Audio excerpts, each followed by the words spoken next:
What if being too sensitive was actually your greatest strength? What if grief, loss, and pain were gateways to deeper connection, not just with others, but with something higher? In today's episode, I sit down with Paul Blake, a man who lives beyond belief. We talk about what happens when your identity becomes tied to success. In Paul's case, through years behind the decks as a DJ, and how questioning that chase opened the door to something deeper. From mourning and the power of presence to discovering, dousing, connecting with God, and learning to protect your energy, this is a conversation about sensitivity, spirituality, and the courage to live with an open heart. This is one to sink into, so make sure you're comfortable, and if you enjoyed this one, support the mission. Please subscribe and leave a quick review. It really helps the show grow, and it means that we can reach more men who are navigating their journey. Thank you so much. I'm Harrison, and this is the Growth Voyage Podcast. Enjoy.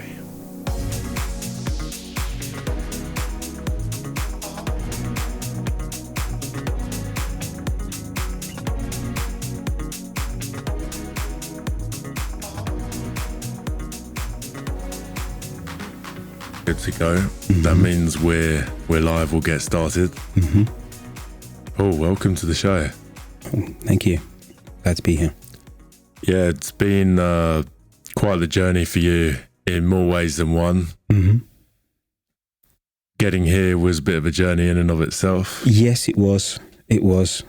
Normally I've got a good sense of direction, but I think sometimes you've got your sense of direction and then you have technology, and I think the problem with technology is sometimes it has a means and a way of calibrating things. I've seen it loads of times when somebody's driving and you're driving in your car and you know roughly where you're going, and then the sat nav is going on in the background and it keeps recalibrating. And I think that's one of the major things, because when I originally set up everything to get myself here, it showed me I had a set route in my mind, and then it just took me off into this other direction where I got on the wrong train and I ended up in sunny Stevenage, and then I had to come all the way back into London to come back out again. And so, yeah, it's been an epic journey and plenty of time for me to think about things. And although there were other complications along the way, the main thing that happened was that I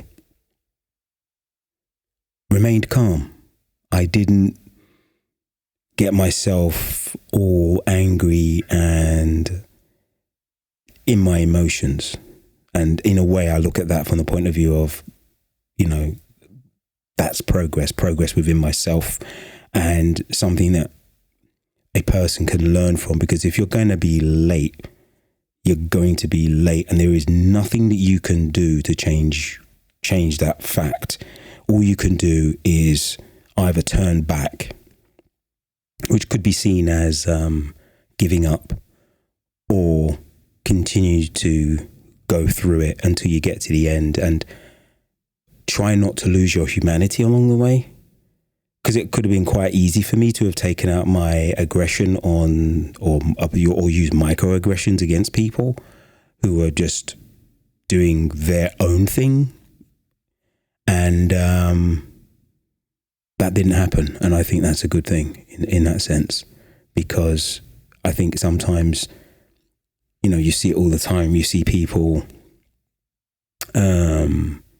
lashing out, shouting abuse at one another, that sort of thing. And I think that's a lot to do with not being aware of your circumstances as an individual.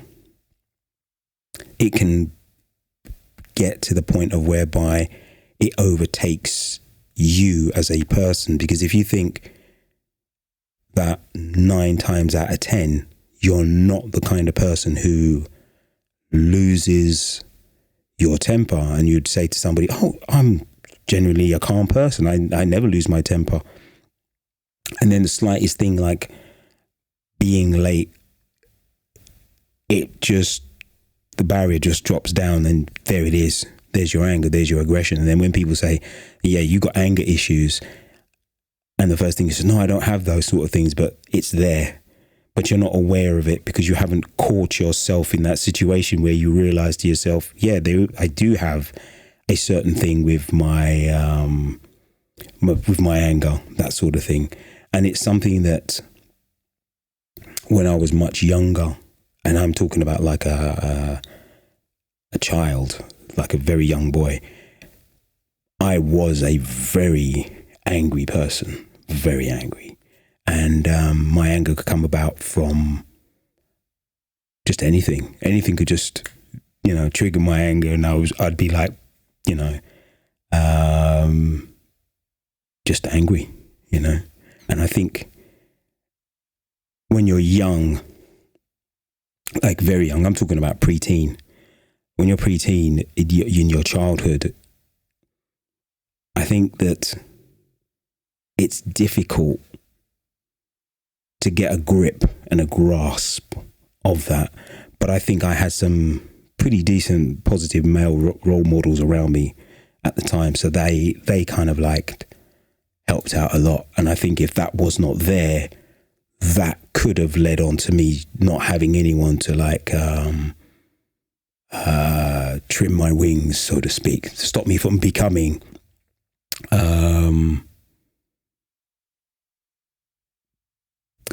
outlandish, if you see what I mean. Just not knowing when to just like take a pause and, no matter how vexed you were, to just breathe and not lash out. It's such an important point, becoming a master of your own mind, your own emotions.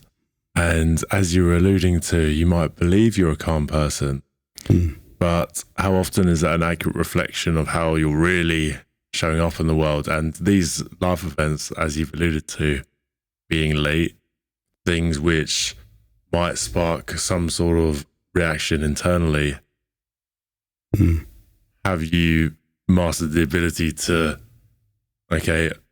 be aware of what's going on, be aware of what's happening within your body, but then also use the mind as well to go, okay, I can't actually do anything about this. Me staring at the clock in traffic isn't going to change anything. And it's very easy, as you've alluded to, it's very easy to say one thing, but doing something else is a whole other matter. And I believe this is why the awareness piece is so important. What's actually going on internally? And as we're young, we don't usually learn these tools in typical institutions. School, for example, you're not really taught to regulate your emotions, or at least that's what I don't see so much these days. So I'm really intrigued to hear about your male role models growing up and how you learned that process, because again, if you haven't got the right people around you, you're not always going to learn that, and you're going to stay in this constant swinging of emotions. You're living from one end to another, and you never take the time to pause and reflect. So talk to me about that evolution. That came about because of I had my elder brother, my sister, and then there was myself. And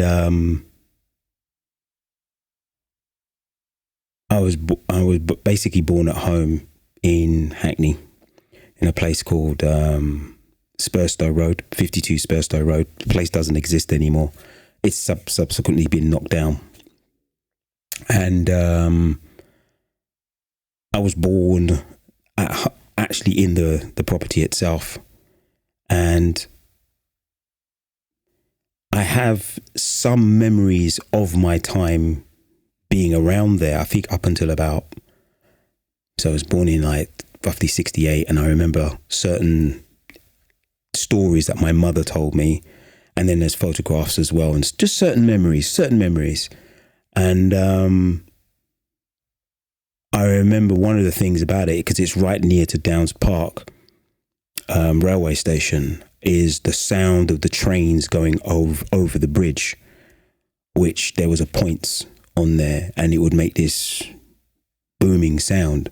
And I was absolutely petrified of like walking under the bridge, because I used to think the whole thing was going to collapse. Kid logic, that's the way kids think. I think sometimes everyone thinks, why is he always shouting? Why is he always crying? Why is my child always... They have their own logic in their own brain, and their brains think a certain way different from you. You're an adult. You've got more life experience than they have. They are anywhere between 250 to 1,000 days old, or 1,075 days, which is 3 years old. They don't have as much experience of life as you do as an adult. So this all plays a role in how a child would operate in their understanding of the world at large. So what happened was that I had my brother, I had my sister. We moved from there to Leytonstone, and my dad worked at Ford's, and one of my earliest memories of him was like basically sitting on his lap. And to me, that was a very, very good grounding memory of him.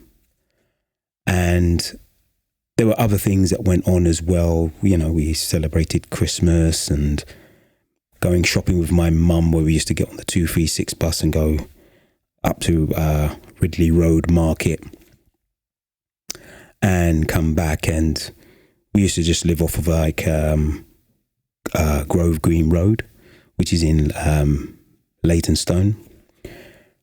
And we lived there for a number of years, and life was pretty good. The neighborhood, there wasn't that many cars on the streets, so we used to play out in the front garden. And there was the neighbors, next door neighbors. They were called the Knights. And next door to that, there was another family that lived on the corner house, because we used to live at number 31, Norlington Road. And there was an old lady next door.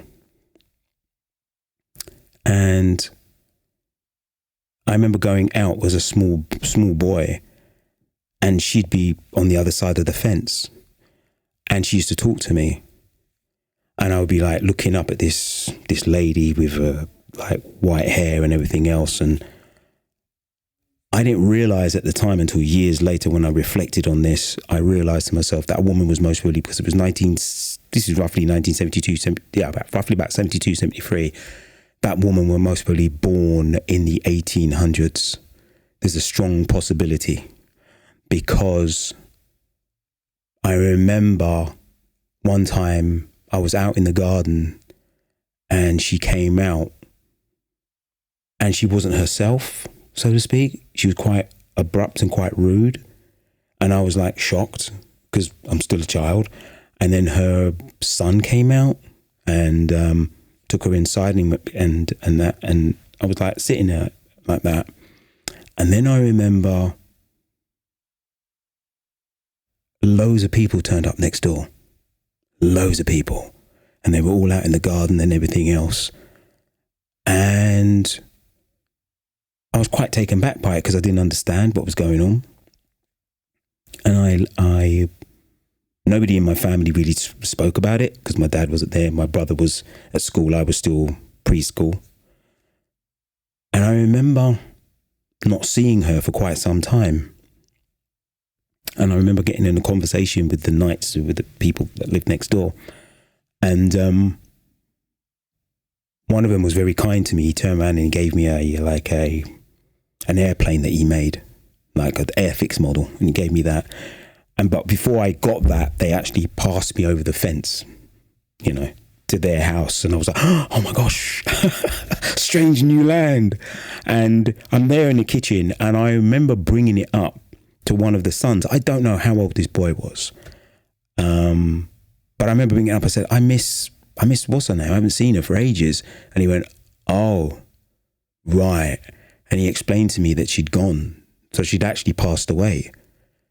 And I went, oh, right. I didn't know that. Is that why all those people were there? And it was like, yeah, that was what it was. I went, oh, okay. And I went back over and everything else, and, you know, life continued and everything else, because there wasn't really that much kind of death in my family up until that point. And in a way, growing up, seeing that, witnessing that, experiencing that, got me reflecting on my own family, because my own brother, he was very, very talented in drawing. He was a great artist. He was fantastic and very creative. And he was the person that basically got me into looking at like comics. And then we're talking about early Marvel comics, Stan Lee, Jack Kirby as who was the illustrator at that time. And he got me into or introduced me to the X-Men, Captain America, Falcon, Doctor Strange, Fantastic Four, the whole shebang, basically. Because obviously he was the one getting a little bit of pocket money for whatever he did, and he'd go off and get the comics, and he'd sit them down and we'd go through them. You know what I'm saying? And I had and the Hulk as well. Can't forget the Hulk and Spider-Man. So he introduced me to that whole Marvel universe and everything else. And in a way, because he was my older brother, it was a case of he was always, whenever I tried to do something, I'm there with my own imagination trying to create something. And back in those days, the idea of creativity was often done by using sticky tape and cardboard and that sort of stuff. So you use your imagination in that sense. And whenever I tried to do something, my brother would take a look at it and go, "What are you doing?" And I say, "Oh, I'm trying to do this." And he'd go, "Give me a minute." And he'd go off and he'd come back and he'd go, "Here, use this instead." And I'd be like, "How do you do that? Why do you keep doing that? Why do you keep making things better than everybody else? What? I could never understand it. But then again, he was that kind of a creative mind. He had that kind of creative mind. And plus, he was older than me. But I just didn't understand that because kid logic. My logic was just not that advanced. It's like magic. Yes. That's it. It's got magical superpowers. Exactly. And from my perspective, it was a case of, wow, he's brilliant. He's great. He's my brother, and I like that. I like that about him. And my sister was like, her and him were always at loggerheads. But at the same time, I just, when we clicked as siblings, we clicked, and it was cool. It was really good. When we clicked, it clicked. And one of my fantastic memories with my sister was I was messing around one time, and I tried to climb in the old Victorian houses. You'd have these cabinets that were like made in the back. It was always in the back bedroom.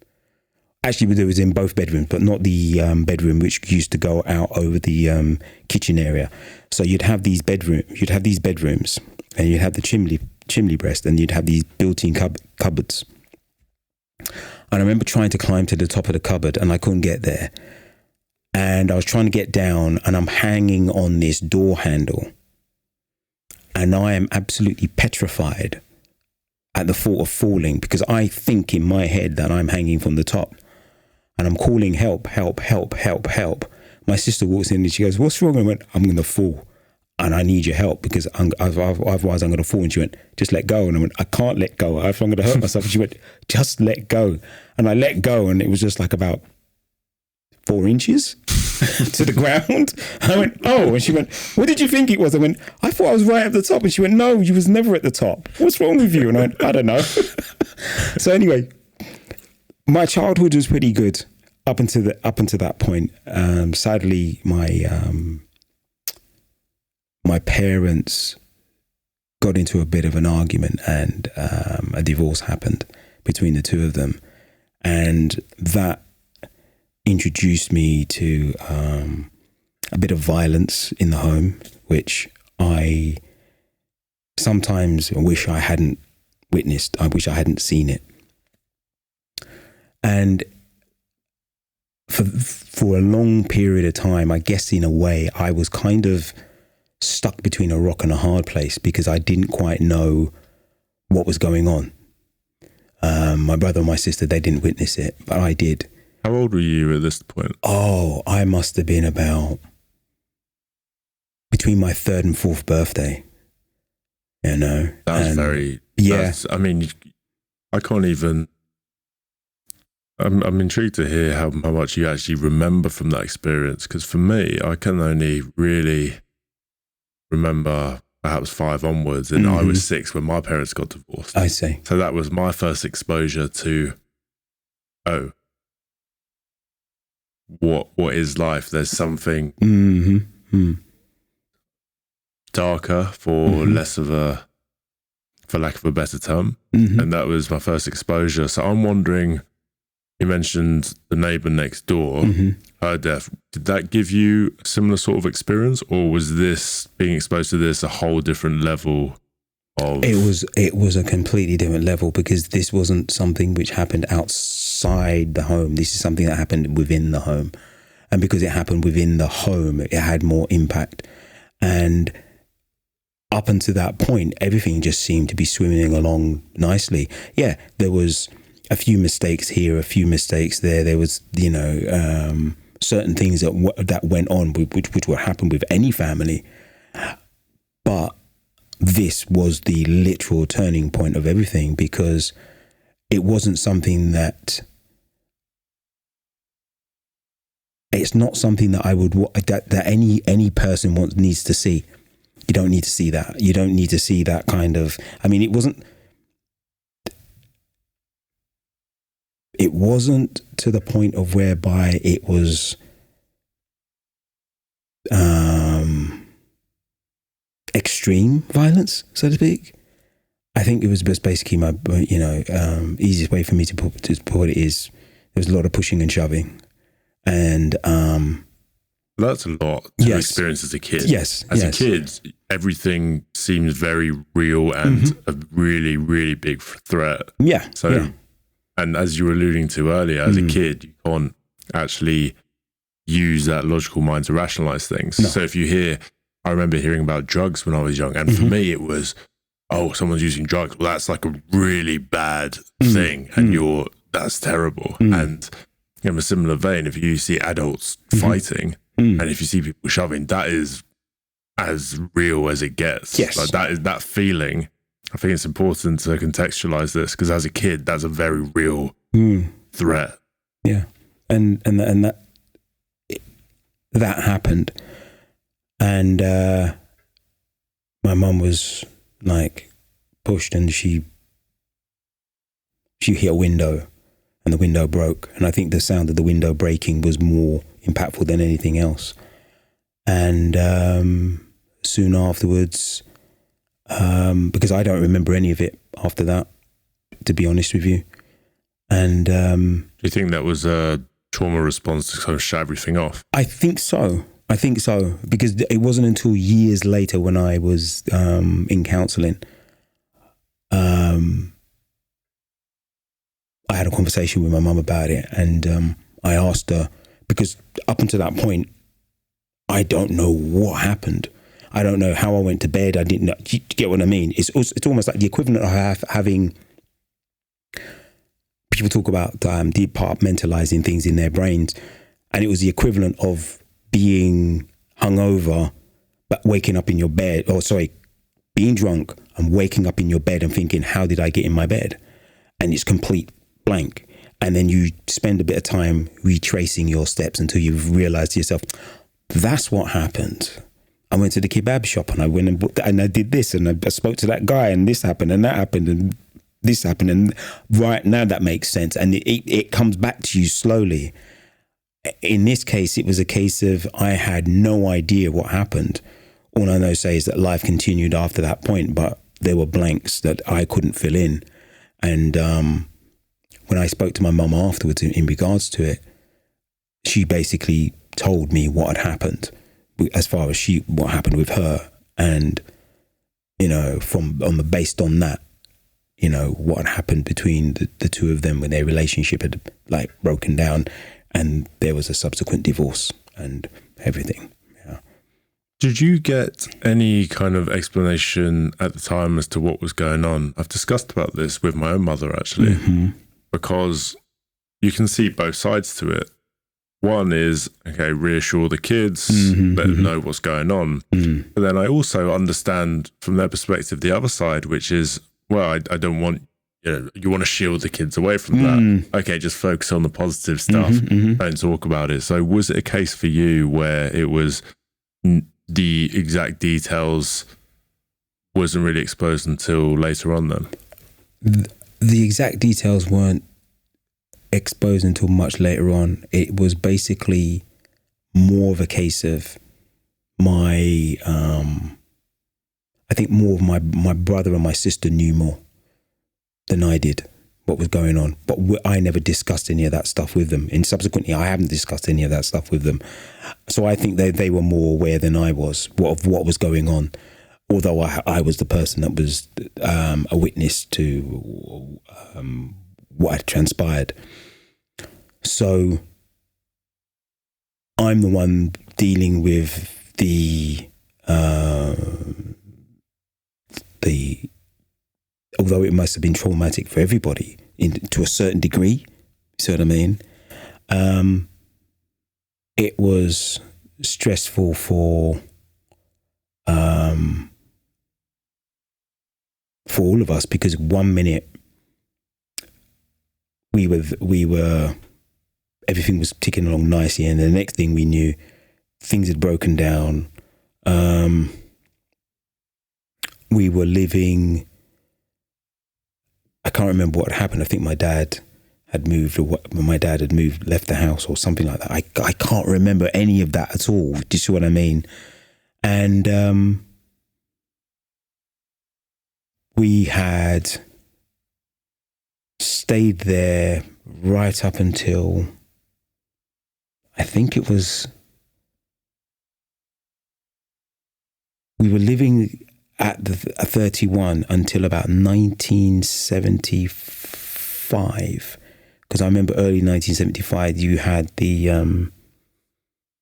because a lot of my memories are of certain aspects of what was going on in the world, and one of the things that was going on in my early childhood was a war between Egypt and Israel, and you had Skylab as well. Skylab went up, and the Russians and the Americans had put two pods together, and they opened up the two pods and they reached their hands across and they shook hands. And that was an event that happened. And then another event was Evel Knievel coming over. And this was all stuff that happened while I was living at 31 Northampton Road, you see. So it had a backdrop, you know.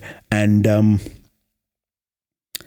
other thing that happened was the Moorgate rail crash. So I remember all of these events going on simultaneously as I was growing up and everything else.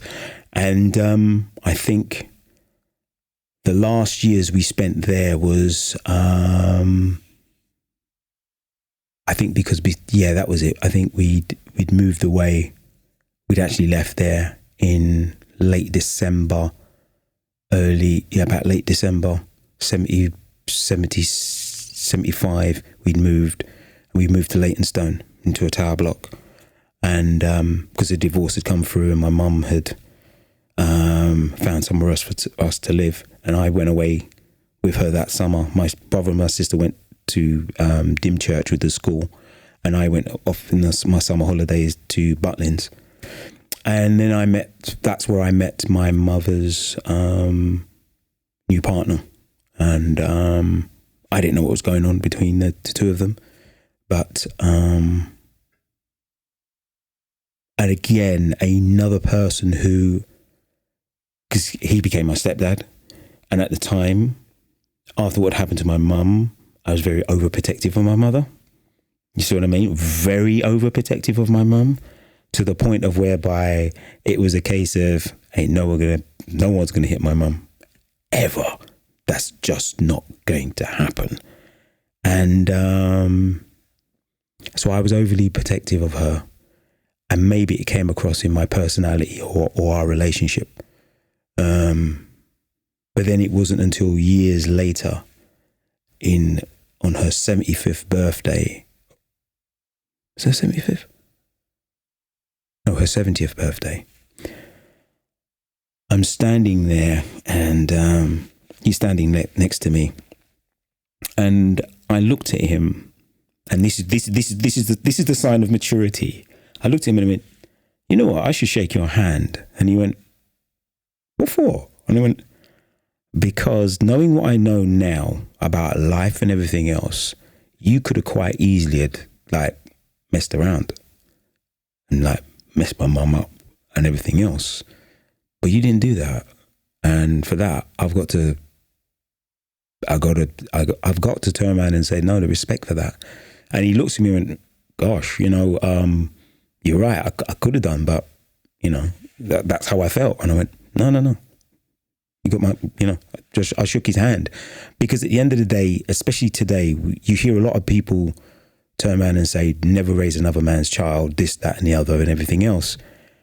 And I've heard that said on podcasts by other people, and I sit there and I look at them and I think, yeah, it's so easy for you to say that, though.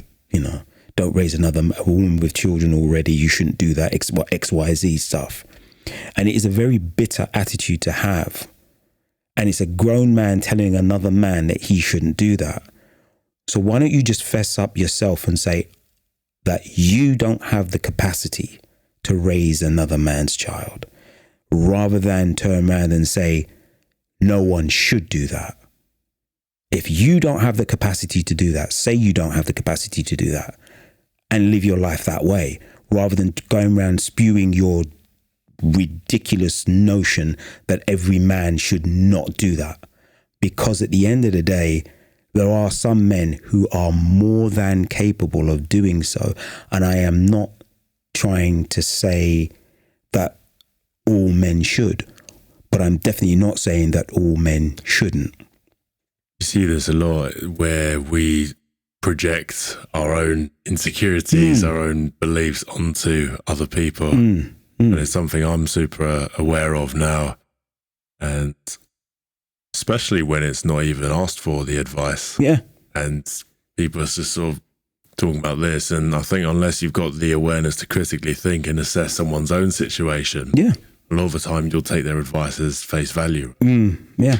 I'm intrigued to hear more about this relationship, because it's tricky in a sense. Because I remember, for me, my parents got divorced at 6, and then I had a stepdad. And for me, it's a big shift, because I was very loyal to my dad. I understand. And I love my dad. So when someone else comes in, there's a lot of tension there, and you already think, oh, you're the replacement for my dad. And that brought up a lot of feelings for me. It was very challenging for me to accept that. And also the fact that they were two completely different people, polar opposites. Polar opposites. Yes. Yeah. It's a big adjustment. But I wonder if there was, you mentioned this protection though, would there be a sense of, because your mother's previous partner there was this abusive nature, or that was your perspective, was there a sense of, oh, okay, this could be one of the good guys then, perhaps he is different, or was there still this protective nature that sort of leaked out, not only in this relationship, but in your personal life generally? It was basically a straightforward case of, as I said earlier on, no one's going to hurt my mum. And at the end of the day, I don't have to necessarily like you as a person, because at the end of the day, I don't know what you're capable of. That's what it basically boils down to. Oh, it's almost fear in a way. Yeah. Yeah. Basically fear. That's what it was. And I've always felt like I could never really let my guard down. And it took a long time. It took for me to leave home before I started to relax more. And although my mother had 2 more children with him, with my stepfather, and even when he turned around and, because my grandmother was alive at the time, she was over here at the time as well. And they got married back in 1989 and in April, and they've been married ever since. And at the end of the day, I think within myself, that element of fear for my mum, because I didn't want to go through it. And I don't think it was just a case of her own fear. You know what I mean? I think she was fully aware of what potentially could happen. But I don't think in her mind, she was in that state of mind of allowing anyone to do that. But at the same time, I think she also knew deep down inside that she knew something that I didn't know. And it wasn't until years later when she told me it, I was like, I did what? And when she explained it to me, I went, I didn't know I did that. And she went, oh, yeah, you did. You did. And basically, and I think, and I don't think people quite fully understand that. At the time, I defended her. I'd actually, what she told me was, there was a bottle and I picked it up and I was hitting him with it. And I was completely unaware that I had done that. It wasn't until like I said, I'd gone into counselling, and in counselling, it brought up a whole load of emotions. And then I spoke to my mum, and she, while I was on the phone to her, talking to her about it, she turned around and she told me about what I'd done. This is with your father? Yes, this is with my father. I was like, I did what? And she went, yeah, you're hitting him. I went, oh my God.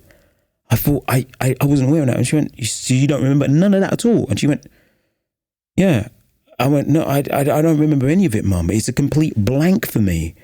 Sorry to bring it up. And she went, no. It's perfectly fine.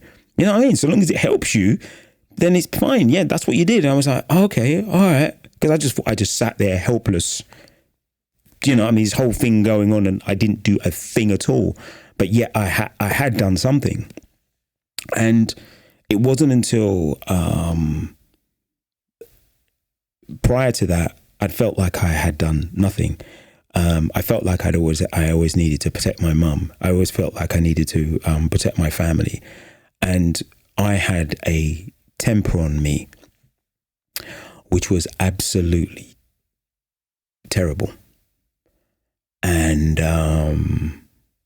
this temper that I had was not just in the home, it was actually affecting me outside of that.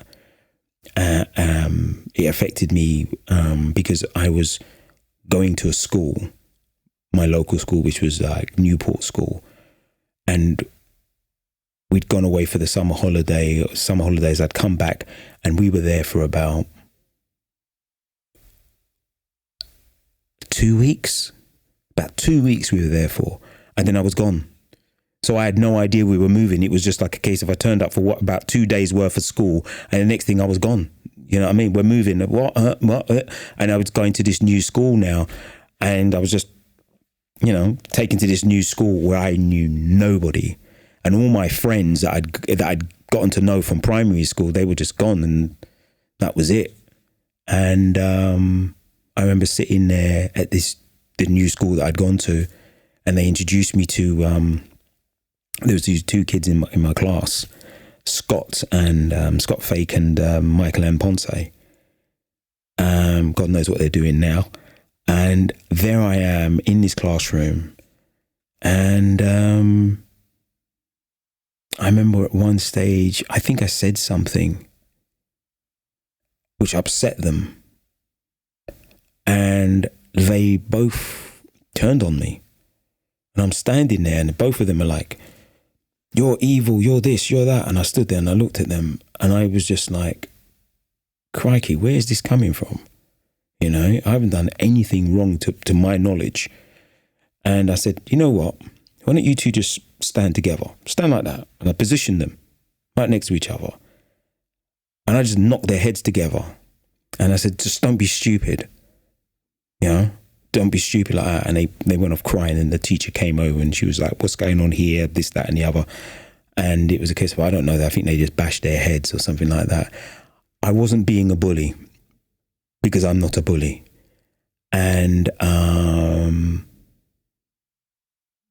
after that, we became good friends, because that's sometimes what happens between guys. We sometimes have to step up to the plate and do something to make somebody go, okay, we get it now. And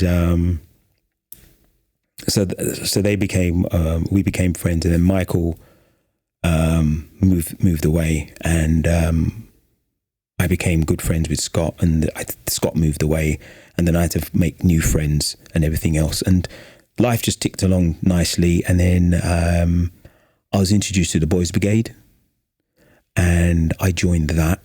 What is that? The Boys Brigade. It's an offshoot of the. It's like the Scouts, but it's closely associated with Methodist Church system, so to speak.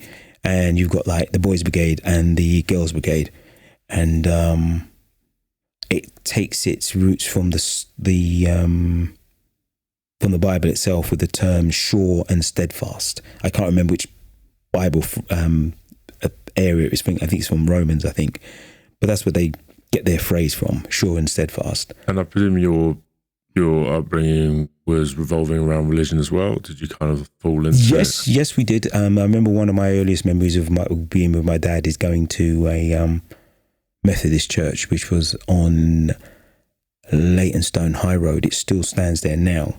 It's quite at the time, it was they had remodeled it and built this new annex next to it. And that's one of my earliest memories of walking along, I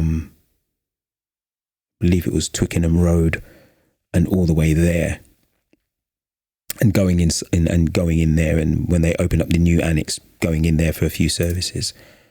And but that's not the one I attended. I attended the local one, which was on Lister Road on Leytonstone High Road. So that was the local Methodist church there. And I joined the Boys Brigade there, or should I say the Imps, which was the junior version of the Boys Brigade before you go up into the actual Boys Brigade. And then you had the seniors. And I went there, and quite a few of us used to go there. And a few of them were from my local school. And we played a sport which was called handball. And it's where you're basically down on the ground and you hold the ball, but you have to hit the ball with your hand. So it's not like volleyball or you're throwing the ball. You've literally got to play football, but it's with your fists. So you can put your hand on the ball to steady it, and then you can pass to somebody else and everything else. It's kind of like a ground version of basketball, but you're not allowed to use your feet. And played that and had a whale of a time doing that. And at Boys Brigade, I had this insatiable habit of disliking the taste of defeat. And I hated losing. And I remember one day we did this open day where we invited like family and friends and local community to come down. So just so we can show them what we did in the Boys Brigade and everything else. And we did some tumbling stuff and all this sort of stuff. And we were showing them one of our games that we played. And in this game, you basically were given a number, and you either had to run around everybody else, jump in where you sat. And then when you jumped in, when you sat, there was a rope in the middle, and you used to have to grab the rope, pull on the rope like a single person tug of war, and there was a bell at each end, and you had to tug of war with your other opponent and then ring the bell, and you were the person who won. And I remember I was called, and I jumped up and I ran round and I jumped in, and the other person got there and pulled the rope before I did and rang the bell. And I stood there like this, and I was renowned and known by everybody that I'd get upset. And I remember walking back, and I sat down. So you've got to imagine like everybody from the local Leytonstone community is sitting there, unaware of what was going on between us as kids. And what somebody, I think his name was Alan Walcott, sat there and went, he's going to cry. I could see it, he's going to cry. And I sat there and I breathed into it and I breathed into it and I could feel, because one of the things I used to get was a very heavy lump in my throat. My throat would just dry up. And that's when I would feel my anger coming up. And I could feel my throat getting tighter and tighter. And I sat there with it and I said, just go with it. Just go with it. You're all right. You're fine. You're fine. And then I remember looking up. I had my head down like this and I was fighting back everything. And I remember looking up, and when I heard him say, see, look, he's going to cry like that. And I looked up and I went, no, I ain't doing it. And they were like, okay, fair enough. Yeah. I had learned a lesson, and that lesson was that it's not a case, I'm not going to say it's okay to lose, but I'd learned to deal with losing. I'd learned to deal with having to deal with the feeling of that. Okay, you want to win, you want to succeed. There's nothing wrong with that. But how do you learn from it if you don't get what you initially set out to do? And I think that was the learning curve for me. And I think that's what that taught me. It taught me how to deal with that situation. Because if I hadn't gone through those experiences, I don't know how that could have expressed itself later on in life, not being able to detach. Yeah. Detach from the outcome, yeah. essentially. Yeah, yeah. I mean, it's one of those things which you have to experience to really learn it. And that's obviously stuck with you. I love how you've remembered the names throughout all these experiences. It's just a testament to how important these lessons were. Oh, yeah. How much they're stuck in your memory.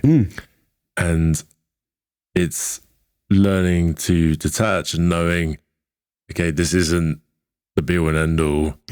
My identity isn't the winner.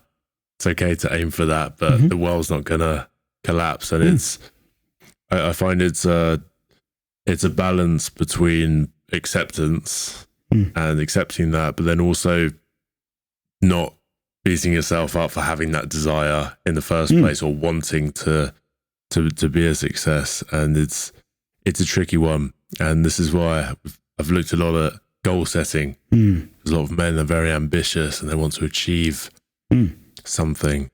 And the struggle comes when they don't succeed. And then it's like, hang on a sec, this is my identity. This is who I am. I'm a person who wins. And so when you've got a history of winning all the time and you suddenly don't, your ego takes a bit of a battering in a way. It does. A prime example would be, and I don't really want to talk too much about sport, the concept and the idea of the success that is Manchester United. To be a Manchester United fan, and I'm not trying to talk about football or bring that into the conversation, but the whole idea of having such success and now to that point whereby it's a case of you've gone back to being just like mediocre. For somebody that's followed that team, it must be a bit of a shock. Not just that. Another prime example in my lifetime was Mike Tyson. The first time he got beaten and they stuck a microphone in his face and he went, Mike, what does it feel like? And he was like, look what you done to my face. And up until that point, Mike Tyson had not received any bruises or cuts to his face in any way, shape or form. They called him Iron Mike because he had never been on the receiving end. So to all of a sudden be on the receiving end of something was a huge shock to him and a shock to everybody, basically. And I think at the end of the day, it is hard. It's hard to be in a situation where you are not constantly, but you want to be successful, and you want to succeed in what you do, and it doesn't work out for you in the end. And do you know within yourself when to pull back and say, well, hold on a second, it's not working out. You know, can I reassess everything? Can I look at things from a different perspective? Within my own life, that was one of the key aspects of me dealing with my ability to grow and adjust and reach within myself and find out how strong I really was, so to speak. Because sometimes I think for men, we see success as such an important thing that we don't understand how to handle defeat.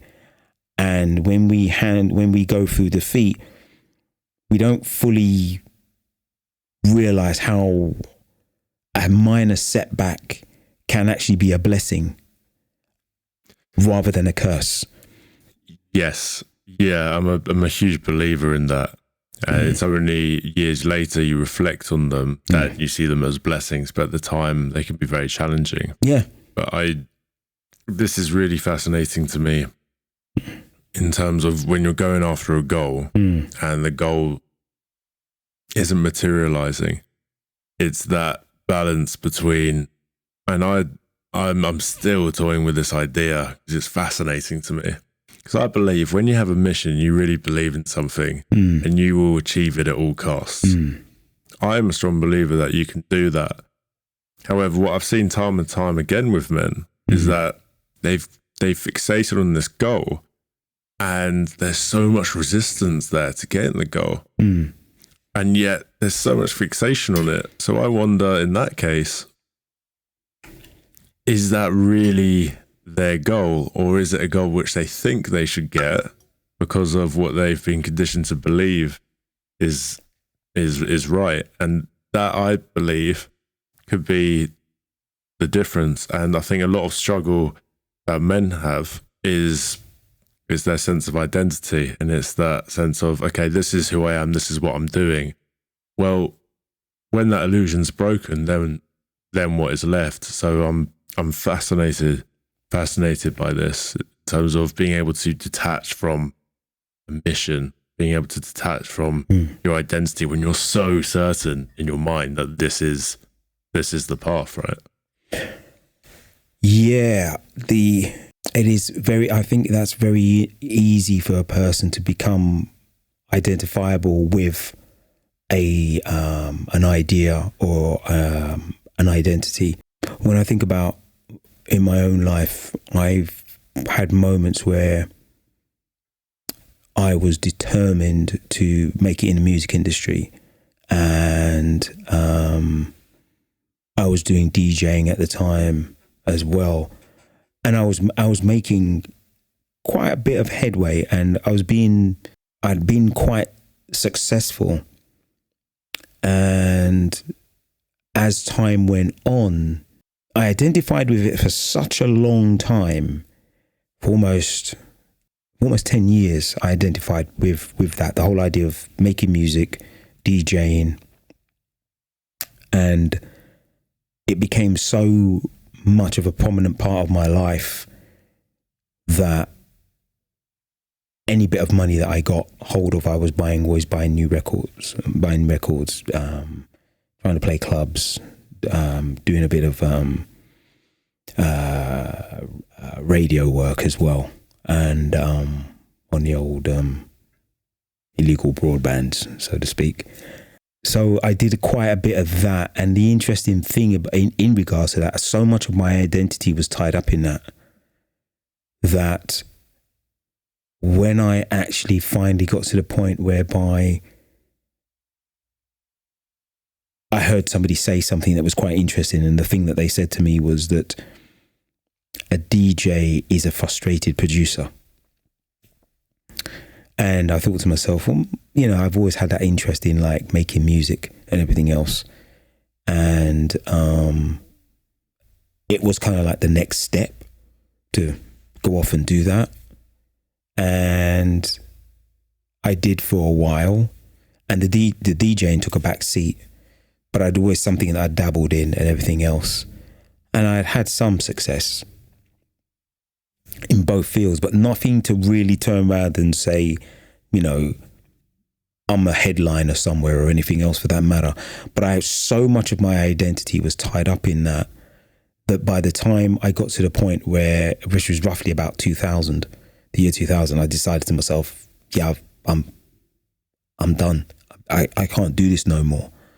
And I just quit. And I actually didn't quit. I just retired, basically, from doing that, because it had taken so much of a toll on me as a person, and I tied up so much of my identity with it that by the time I'd walked away from it, I just basically had a bellyful, so to speak. And so yeah, in regards to what you're talking about, you know, you're aiming at a success, something to be successful at, but then as you're going for it, do you actually get to a point whereby you step back from that because the goal isn't manifesting? And that's how I felt. But then again, there's a part of me that sits there and says, maybe if you just hung in there for 5 more minutes. This is such a tricky one. It is. It's such a tricky one. It is. And this is what fascinates me, because you hear about manifestation. That's a great word, and getting very specific about what that goal is. Mm-hmm. And I see that, but then as you've alluded to, when you get so attached to that one goal, then I think you're going to be left disappointed. And I had a chap called Jay on the podcast, and he said they're not goals, they're milestones. And I think that's a lovely way to look at it. Yes. That way, being a DJ, you're doing it because you enjoy it. And I can see the beauty in not having an endpoint, not being whatever it may be, headliner, producer. And yeah, if you had like a local residency and you're just doing that the whole time, and you're effectively living your dream. I see that with the pro wrestling. So I'm a pro wrestler. Okay. And a lot of the guys I trained with, they have very big goals, right? They want to go to the WWE and make it in the big time. And I think that's fantastic. But I had this conversation with myself, because I always had this belief that, right, you've got to pick one thing and you've got to be the best at that one thing. You've got to give it your all. You've got to give it your all to make it to the big time. And for that reason, I thought, I've got to choose between my business, the podcast, and the pro wrestling. Or then I've got to choose a direction. But then I'm thinking, well, with the pro wrestling, what did I want to be when I was younger? It was a pro wrestler. So I've already lived my dream. So for me, it's not about headlining WrestleMania. Would that be fucking awesome? Absolutely. Of course, that would be great. As with DJing at a festival, it's not pretend otherwise. Exactly. That said, you're living your dream and you're doing the thing you love, then why get rid of that vision? Doesn't mean you have to be the headliner, but hey, if it's in front of 50 people, 200 people, you're still doing the thing that you love. Yes, and you're 100% correct, because when I look back at it, it's a case of, hold on a second, I was one of the first people I know that played internationally. You know, I was like,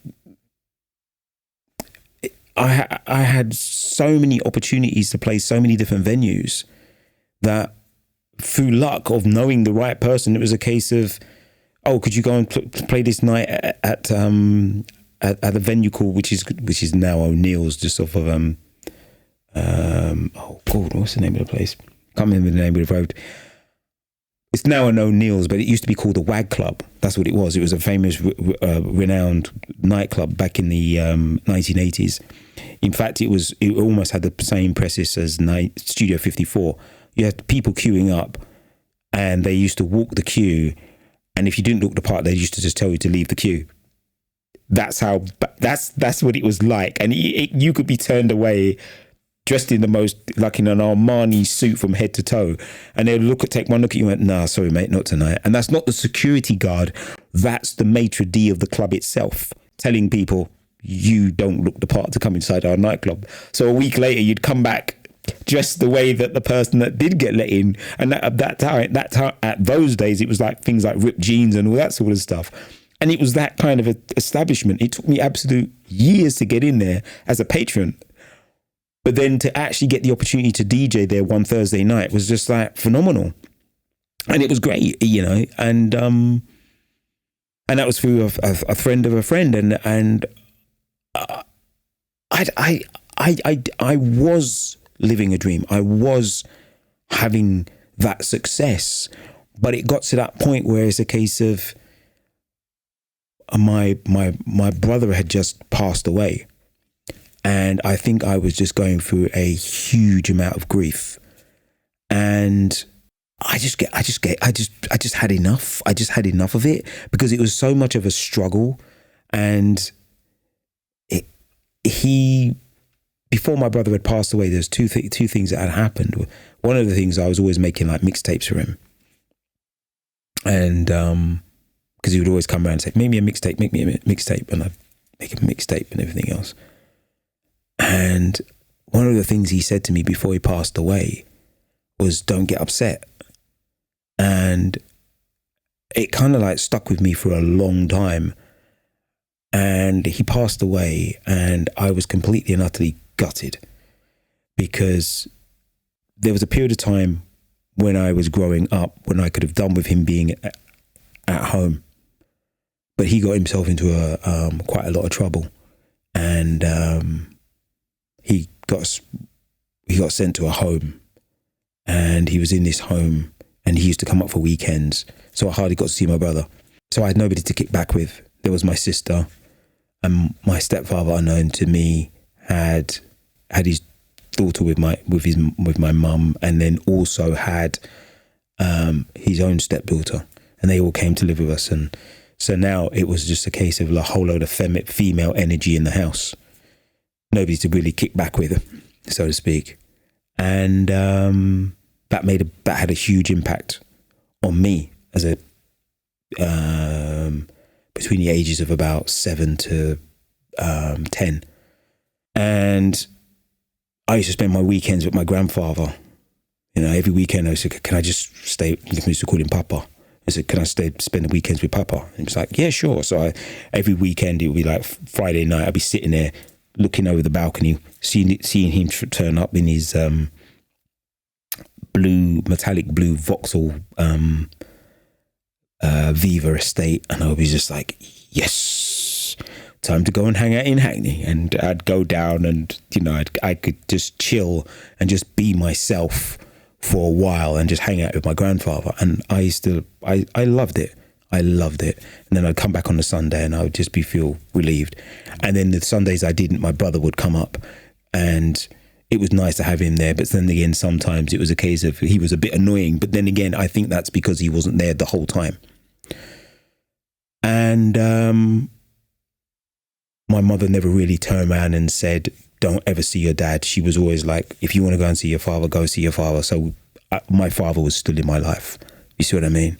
I didn't understand what was going on at the time, because what happened was it had happened when I was so young and I hadn't taken sides. And because my mother wasn't the kind of woman that turned around and said bad things about my dad, I wasn't that way inclined to say, I don't want to never see that man ever again. And he treated me quite fairly in that sense, because at the time I was the youngest. And the interesting thing in that regard was that the reason why I gravitated towards DJing was because it had given me something which was my thing. Because up until that point, it was always doing things for others. You see what I mean? I was always there. I was like the little brother, and then I became the middle brother, and then I was there looking after my little sister, and then my kid brother as well, Wayne, and then Caroline. And the thing was I was trying to find my own identity, my thing, the thing that I could do, which basically gave me some form of credibility. And so I was trying to find my own identity. And then when I found that point where I found my identity, which was DJing, which is something that I could find that I did, and it was a way of me expressing something which enabled me to be able to put on a pair of headphones, cue up a record, play the record, beat match it with another record, create soundscapes and listen to the music intimately, and you literally become a train spotter, because you look up, you'd hear a track and you'd go, yeah, that's got to be Benji Candelaria, or it's got to be like Todd Terry, or it's got to be Masters at Work, or something like that. And then you say to the guy at the record shop, show me that. And you look at it, yeah, I knew it, you know, and that sort of stuff. That's how it gets to. DJs literally back in those days were train spotters. It doesn't matter how big they are, or if they're still playing music today. We were all train spotters in a certain way. We were a very, very geeky collection of individuals, so to speak, but get a load of us in a room, and quite introvert as well. Quite introvert compared to today, where it's completely gone the other way as well. And we were very much like that. And it was a very interesting time to be a DJ. And it just got to the point where it wasn't who I was, because I had my DJ persona and then I had me. You see what I mean? And my persona as a DJ was a certain way, and certain people knew me by my surname and not by my first name. And it was when people turned around and I said to somebody, my name is actually, because everyone called me by my surname, which was Blake, and everyone thought that was my first name. And I said, well, actually, my name's Paul. When somebody told me, and went, I didn't know that. I was like, yeah, that is actually my name. So publicly, everyone was calling me Blake or Blakeski, which was my DJ name and everything else.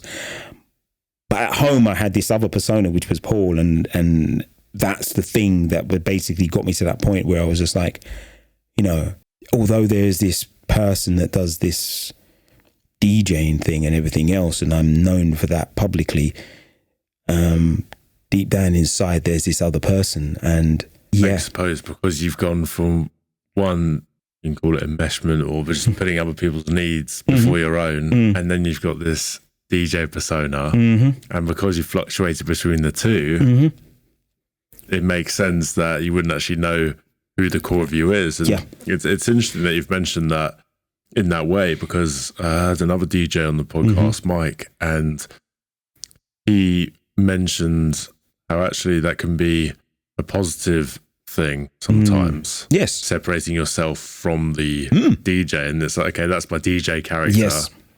And this is me. So that can be a positive thing sometimes.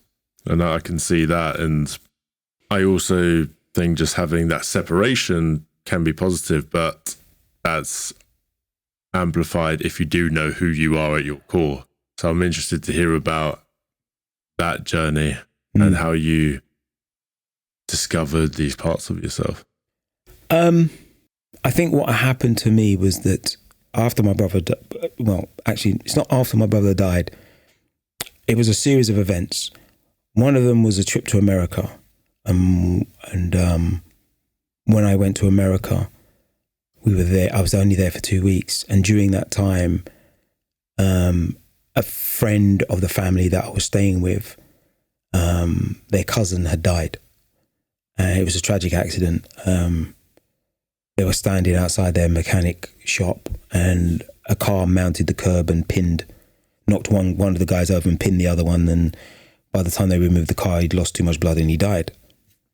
And this was about the third day that I'd been there, third or fourth day. And I was meant to be there for 3 weeks. And well, I was meant to be there for a month, but this accident happened. And it was devastating because he left like 5 sons. I remember heading over there to where they were, because they were off school. And where I was staying was in Flatbush, Flatbush and Nostrand. And I remember walking a few blocks to get to where they were. And I say it was a few blocks, but to everybody else, it was a case of, it's okay, I know where it is. I'll just walk there. And they went, that's like 12 blocks. I went, that's all right, isn't it? I went, yeah, but you're going to be going through some interesting neighborhoods. I went, I'll be fine. You know, because New York back in those days wasn't as safe as it is today, so to speak. So I remember walking down there, and you do notice the difference when you go from neighborhood to neighborhood. It's clear as day. And I got there, and I went up to the apartment, and I remember sitting there, and they put on Beat Street, which is a 1980s hip hop movie. And to be sitting there watching Beat Street while in New York City was just like mind blowing, because it's like the home of hip hop and everything else. And I was there with them, and then I was there from about 12 midday, and then by the evening time, the adults were turning up. Everybody's finished, because I was about 18 at the time. So a lot of the family friends were getting off work and they were coming round. So it wasn't just the boys on their own. And we were playing dominoes and all that sort of stuff. And I didn't know what I was going through. I don't know why I was there. But I just felt my presence was needed, so to speak. And while I was there with them and everything else, I'm sitting there, and one of them said something, and it triggered the other three brothers off. And they all were like, why'd you have to say that for, man? Why'd you have to say? And they were just all tearful and everything else. I was like, oh man, geez. And up until that point, everything had been okay. But it was my first experience of grief. It was my first experience of grief through someone else. And what I'd learned from that was that it's something in which we all have to face at some point. And I'd been with them until about 1 o'clock in the morning. And I'd actually, when I was in New York, my stepdad was there with me as well. And we left and we came back in a cab. And then the next day, they were going to have a like an open casket type thing. And he went, it was like, are you coming? And I went, I can't go. And he went, why not? Everyone's going. I went, yeah, I know, but I can't go.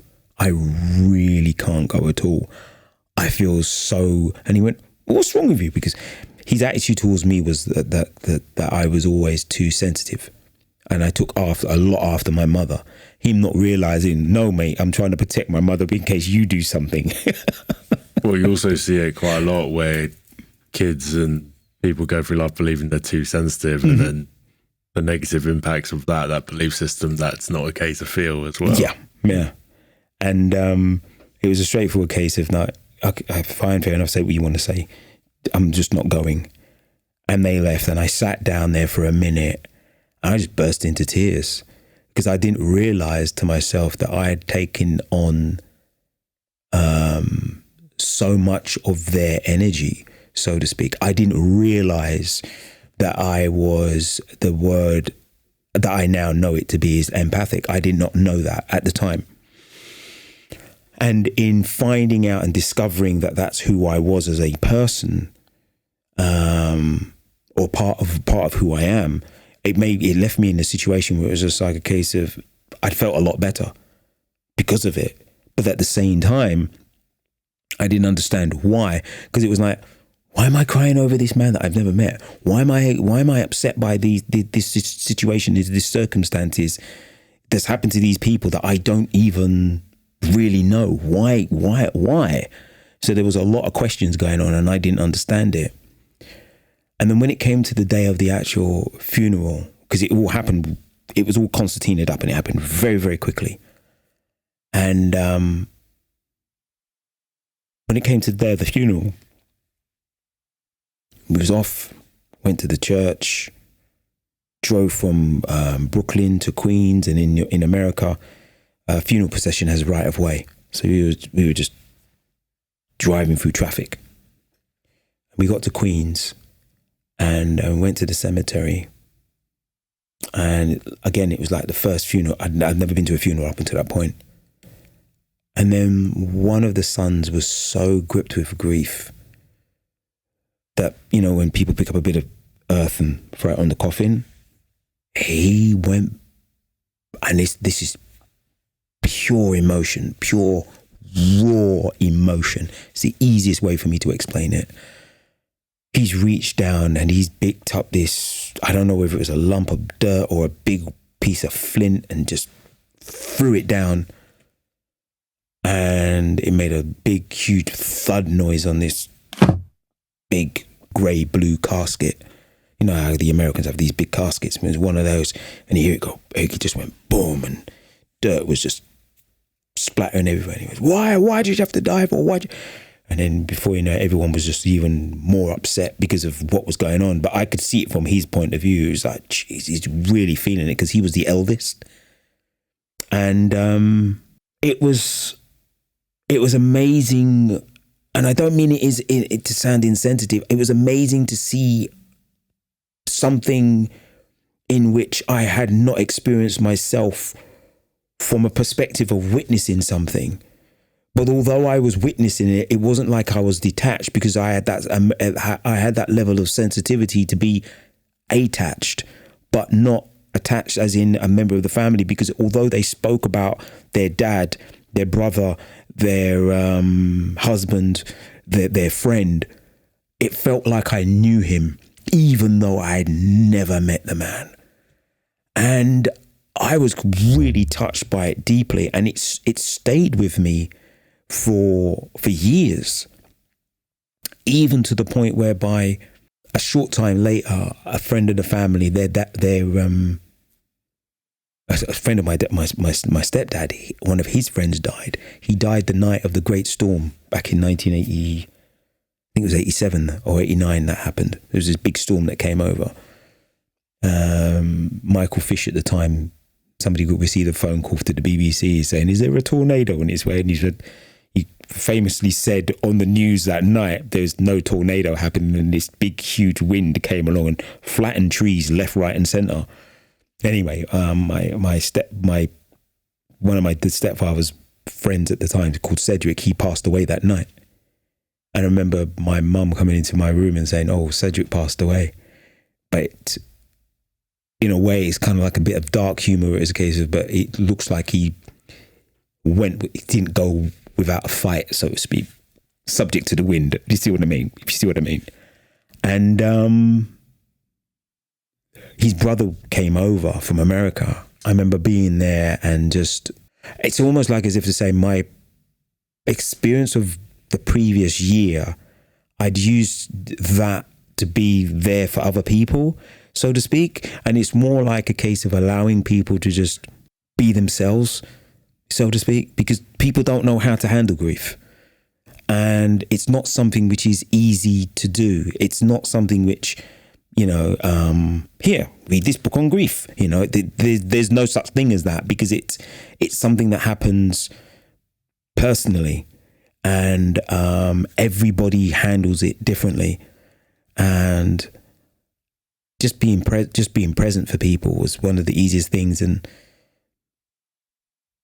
I just got to that point where I remember a friend of mine who used to live around the corner from me. He had a death in his family, and I just went.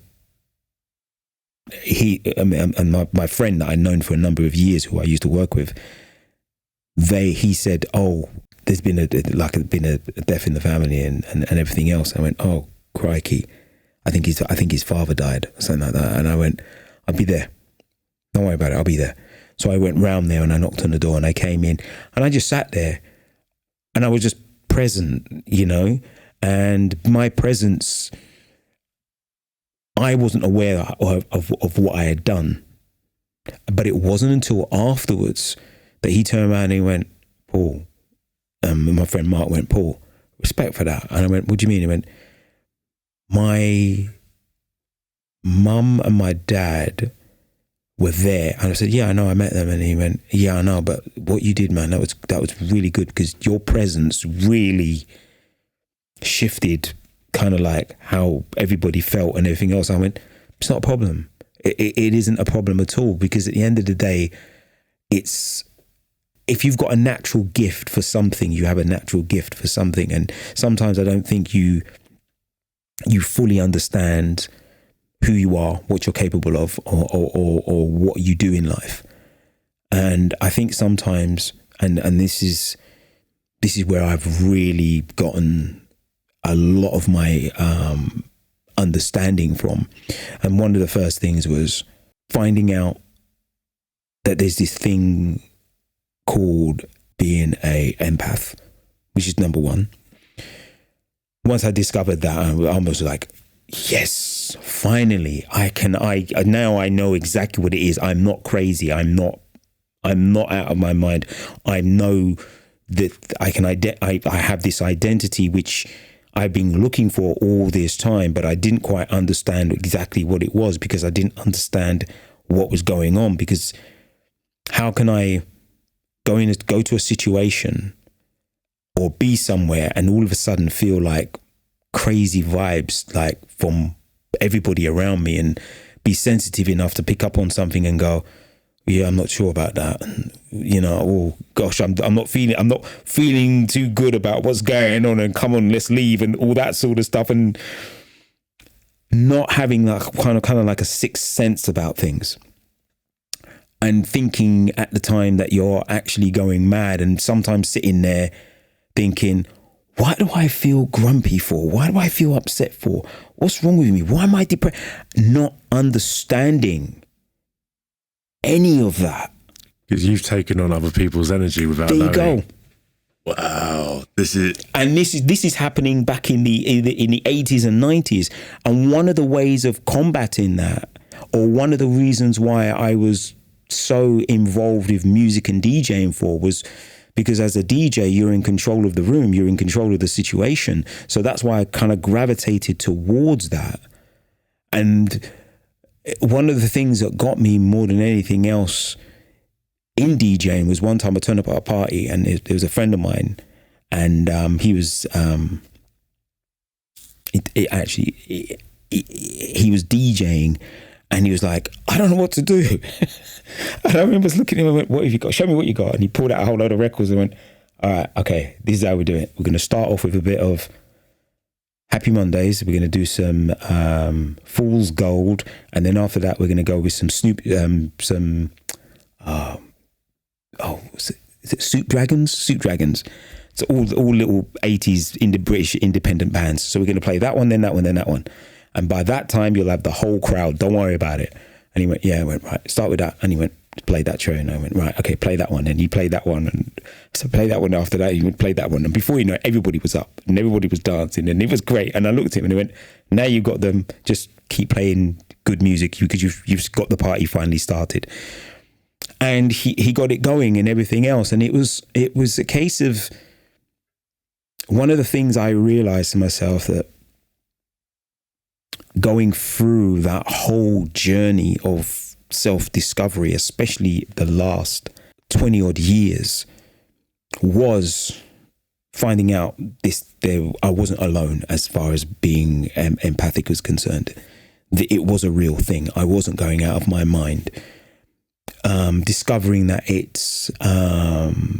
there are certain aspects to human existence which is beyond what we're taught in school. For argument's sake, the human being having an electromagnetic field, and people being able to have an aura about themselves, and how that can attract people to them or repel people away from them. A lot of the time you hear people turn around and say, oh, that person just got bad vibes and all that sort of stuff. And you think, oh, you're just talking hippie stuff. The reality of the whole thing is there's an element of truth to that, because a lot of that experimentation stuff which was done in the 50s, 60s and 70s wasn't just something which wasn't or doesn't have its merits. Yes, mainstream science looks at it and says, yeah, that's not true. But people who studied it, for argument's sake, the CIA, who went into, who published a series of papers a number of years ago in regards to that, when they studied it and looked into it with the, I think it was called the Gateway Project. And these papers can be found on the CIA website and you can read them. And they went into it and they looked into it. And I read those papers back in between 2016 to 2017. And I had an understanding of what was going on. And I'm at that point, or I was at that point where I realized to myself, as time went on, that my beliefs, the word belief just became smaller and smaller and smaller and smaller, to the point whereby if you ask me what I believe in, I say I live beyond belief. And the reason why I live beyond belief for isn't because I'm trying to be self-righteous. I'm just at that point where I realize to myself, a belief can sometimes hinder your ability to grow and adapt. Because if you have a belief that things have to be a certain way, the problem you may be faced with is when somebody turns around and says, we need to do this. And because of your beliefs, you'll say, well, no, I don't want to do that. Because at the end of the day, if I do that, it's almost like you're setting yourself up for, I don't want to use the word failure. I don't want to use anything like that. You're almost limiting your ability to grow as a person. You're almost limiting and stopping people from experiencing new things. I've come to the conclusion most recently that evil is not necessarily a red dude with a pitchfork. Sometimes evil can be something as simple as a yes or a no, depending on the circumstances that deserves a yes or a no. So a person in a position of power could literally be in a situation where it's a case of, do we help these people? And it's a no. And people suffer. And it could be a yes, and people don't suffer. You see what I mean? So it goes back to the other saying of life and death are held in the power of the tongue, so to speak. And being in a situation whereby I've learned over a period of time to develop my own understanding of my position and place in the world, and not being subjected to the belief systems of what it is that a man has to do to be successful. It can be sometimes a case of discovering who you really are, and that's an inner journey. That's what I've been on. I've been on a journey of discovery of who I am as a person, to the point of whereby, going back to the Monroe Institute, which is a institute which was helped alongside the Gateway Project, they did a lot of work. And a lot of that work that they did during that time, because you hear stories about Manchurian candidate, and various other projects that they did to try and see if they could expand the mind, remote viewing, that sort of stuff. And a lot of the time you'll hear about that stuff and you'll think, well, that's just a load of complete hogwash. It doesn't exist. But it's that work led to the polygraph test. The polygraph test gets its roots from that kind of work, because what that is you've got electrodes attached to the body. You tell a person a series of questions, and that will change the person's electromagnetic field. And a lot of people would look at that and go, no, you're talking rubbish. There's no such thing as a polygraph.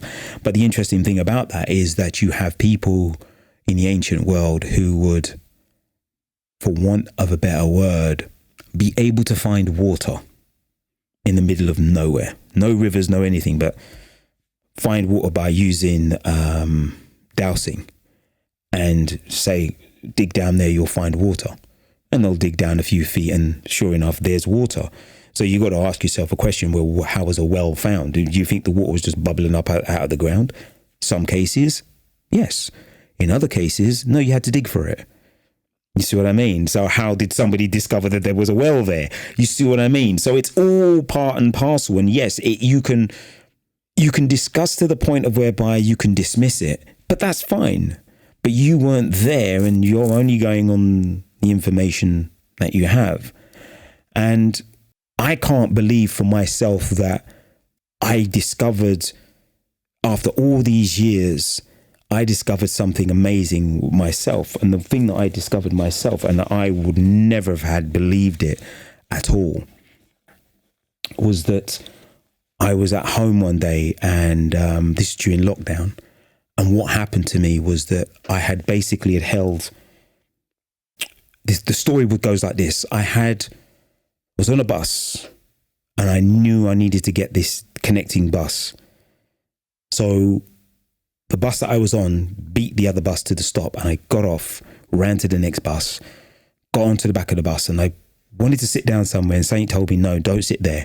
And I went right to the back of the bus and I sat there, and I sat on the right hand side, and then I went to the left and I went, hold on a second, I don't feel right here. And I went to the other side of the bus and I sat there, and I looked down and I noticed something just sitting there, and it was small, but I weren't quite sure what it was.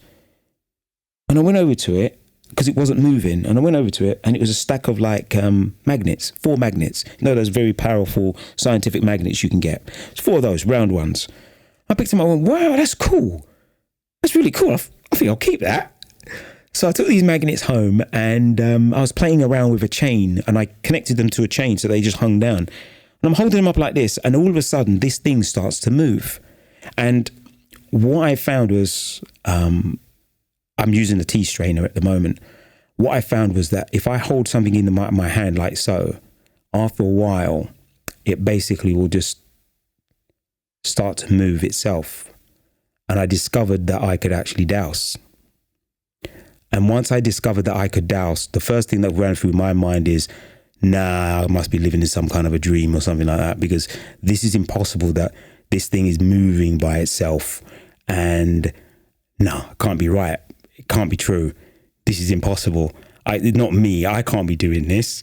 No. And I automatically stopped and denied it. Went to bed, got up the next day, thought, let me try again. So I tried again. And sure enough, this thing starts to swing. And I'm like, what on earth is going on? What's going on? I don't understand it. No real answers that could be given to me by anyone. But then over a period of time, I said, let me ask a question. Let me ask this thing a question. Find out if I can find a yes or a no answer. So I tried it. And depending on what I use, it'll either make a circle like it's doing now. And I would ask this question, like a question that I know 100% isn't true. Like, for argument's sake, hold on, let me stop that. Is my name Costa, which is my brother?'s name. And after a period of time, it will start to swing backwards and forwards, which basically tells me it's a no. And then the other aspect of it is for me to turn around and ask it a simple question, like, for argument's sake, is my name Paul? And as you can see, it starts to spin. And if I ask it to spin even faster, it can get larger and wider with its rotations. And what I discovered and found was that it was completely and utterly freaking me out as a person. And it took ages for me to like relax into it. And as you can see, I'm not really doing anything with it. It's just basically spinning by its own accord and everything else. And I got onto the internet, started Googling around, said dowsing, this and everything else. And before you knew it, there was like, I went out and bought myself a crystal one with a piece of quartz on the end from a shop near me, and from a spiritual shop. And then after that, I went online and I got a brass one, because this is just one of them tea strainer type things. It's very, very light. I'm not attached to it in any way, shape or form. But my case in point being is that when you hear people talk about lie detectors, electromagnetic fields, when you've gone through most of your life and you don't know that you're capable of doing those sort of things, and this stuff actually exists, you're in a situation where you believe to yourself, well, hold on a second, that stuff doesn't happen, but you won't know until you try. And that's what happened to me. I tried it and I found out I could do it. And a lot of people say, well, what's the use of that? And I would turn around and I'd say to them, I have no idea what the use of it is, but whenever I've only used it once to answer one question, and that was a question personal to me, and it gave me the answer and I didn't go through with it. And then after that, I hardly ever use it. I would never use it on the behalf of somebody else. Like if somebody else can you ask it questions and that. I don't do it for any kind of divination whatsoever. I just see it as something which I use to just check on my well-being more than anything else. Make sure that everything's okay. Make sure that I'm all right. I'm fine. I'm cool. It's almost like a reset point. It's a case of let me just check. let me just check in with myself and make sure everything's okay. That sort of thing and everything. And that's how I use it. I've even got like dividing rods, and that was quite interesting because I don't really know that much about metaphysics, but I have a keen interest in it. It was one of those aspects of my life in which I was pursuing this life of being a DJ, but at the same time, it was like something that I was doing. But within myself, there was always other questions going on. And I think that first inkling of a deeper sense of knowledge came about when I was about 14. When I was 14, I went to, because I used to go to a drama club with a friend of mine that I met at school, Joplin Sibtain, and he introduced me to this place called Chat's Palace, which is down in Hackney. There was a production going on there called Things That Go Bump in the Night. It was a pantomime, absolutely phenomenon of a pantomime. I can't remember the writer's name. I've got the program at home somewhere. And we did a kids version of it because we were part of the production. So we were there from the early phases until the whole thing got done. And we did matinee. So I'd be there on Saturdays and Sundays occasionally during that Christmas period, going back and forth and performing. I used to do various different acts in it. Like we had instead of a pantomime horse, we had a pantomime jelly, because it was this weird play about ghouls and goblins and that sort of stuff, and it was to do with the underworld and somebody trying to overtake the underworld.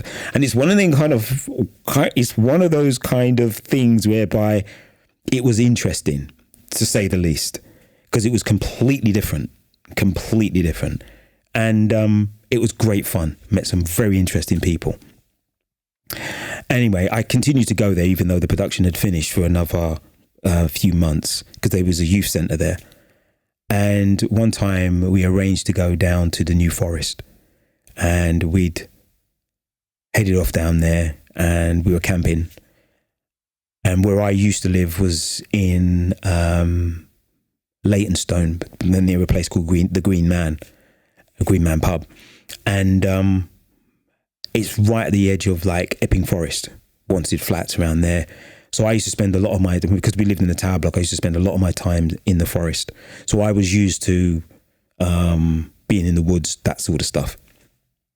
But a lot of the other kids weren't used to that because they were growing up in Hackney. So they never had that. The closest they had was Hackney Marsh or Downs Park, if you see what I mean, or any kind of like local playing fields. So to actually go out into the middle of nowhere, to be around majestic oaks and birch trees and farmland and smells and all the rest of that kind of stuff was kind of like a little bit alien for them. I'm not trying to diss them in any way, shape or form. That's the way it's like growing up in the inner city. And so for them, it was a head turner. And I remember the first night we got there, I think it must have been on a new moon, because all of a sudden I remember somebody saying, "My God," from one of the other tents, "My God, look at the stars." I went, "What are you talking about?" And we all popped our heads out of the tent, and even for me, it was a shock because there was not one single light for miles. And we could, for the first time in most of our lives, we could see all the stars that were visible that night. And it was like, wow. And it was absolutely speechless because we were just all there just staring at the stars, and it was just absolutely amazing. And I remember the next day we went down to Bournemouth, and I'm sitting there on the beach. I remember picking up a handful of sand, and the sand was just running through my fingers, and I looked at it and I thought to myself, I had this deep question. And the question was, how many grains of sand on a beach? And I couldn't answer it. My mind couldn't answer it. I couldn't answer it. There was nobody I could turn to. And this question came up for me within inside of me. And it said, well, you can always ask God. And I just thought, yeah, but that means me having to go to church, die, just so that I can ask him. And the small, still voice inside of me said, maybe you don't have to do all of that to ask that question. And the voice just left and my life carried on. And it wasn't until the mid-90s that I got to that point where I'm sitting there and I'd started going to church and the question came up. And I'm sitting there thinking to myself, well, hold on a second. Yeah, I am going to church. But do I really have to pass away before I can ask that question? Do you get what I mean? And it was a case of, well, why don't you just ask it now? And I thought, not realizing to myself that at the time that I'm in some kind of a deep meditative state. I'm sitting there and I'm questioning the question and I'm thinking to myself, so hold on a second, let me get this straight in my head. I'm supposed to go, pass away, make it to heaven, walk into the Holy of Holies where God sits and everyone else, and I'm supposed to stop all the festivities to ask one question: how many grains of sand on the beach? And I thought, I can't ask that question, man. That's ridiculous. And the voice of wisdom came up inside of me, and this is when I knew I was in touch with something far deeper than anything else. And the voice of reason and wisdom and God turned around and said, you do realize to yourself exactly what the answer is going to be, don't you?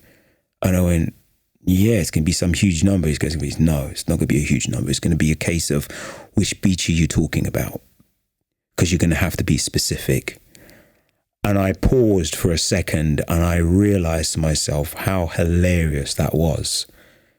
Because if God knows everything, he's going to know exactly how many grains of sand there are on every single beach you can mention. And I imagined myself spending the next eternity just sitting on his lap, mentioning, and I'm not seeing it from the point of view of a big bearded man in the sky or anything else like that. It was just my imagination humbling myself, because at the end of the day, I found it absolutely hilarious that I didn't see it back then, but now here I am now seeing it and just imagining, if that's the case, then I might as well just sit on God's lap for eternity, talking about beaches and asking him the most insane questions that I could ever come up with, because at the end of the day, I couldn't think of anything better to do than to pick God's brain in regards to something as ludicrous as that. Because if I can be as simple as that, then what's life all about? What's it about into the aspect of, like, what else is there? If you see what I mean. Is it just getting up in the morning, going to work and coming home again? No, it has to be more to it than that. You see what I mean? And being specific in regards to such a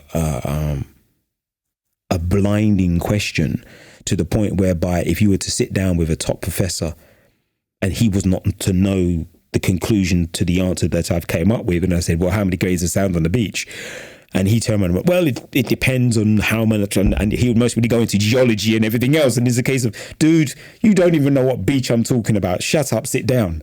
You see what I mean? Which is, in a way, he'd think you're being quite rude, but you're not being rude.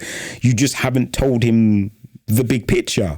And he hasn't seen the big picture. He's just basically using his scientific mind to answer a question. And I think that's the thing that got me, that series of events from 14 to being like in my 30s, to realizing to myself the depth of it all. And obviously my life experiences during that time, it really got me pondering and thinking about things. I had started going to a church which my mother went to, which is known as a spiritual Baptist church. These are the kind of churches that you find in the West Indies. And this is a church which, for want of a better word, is completely different from anything that I'd experienced before. There's a lot of speaking in tongues, a lot of that sort of stuff that goes on, which is something that I at the time didn't quite fully comprehend and understand. But I basically got baptized within the confines of that faith. And I remember the ceremony that I had to go through. And the ceremony itself was quite remarkable because I was anointed in oil. I remember being blindfolded and laid down on the floor. And before I was blindfolded, went, "We're going to blindfold you now so that we can open your third eye." And I'm like, okay. So I lie down on the ground and I'm sitting there and there's prayers going on and everything else. And at about 3:00 in the morning, it was myself and this other guy. His name was Mark.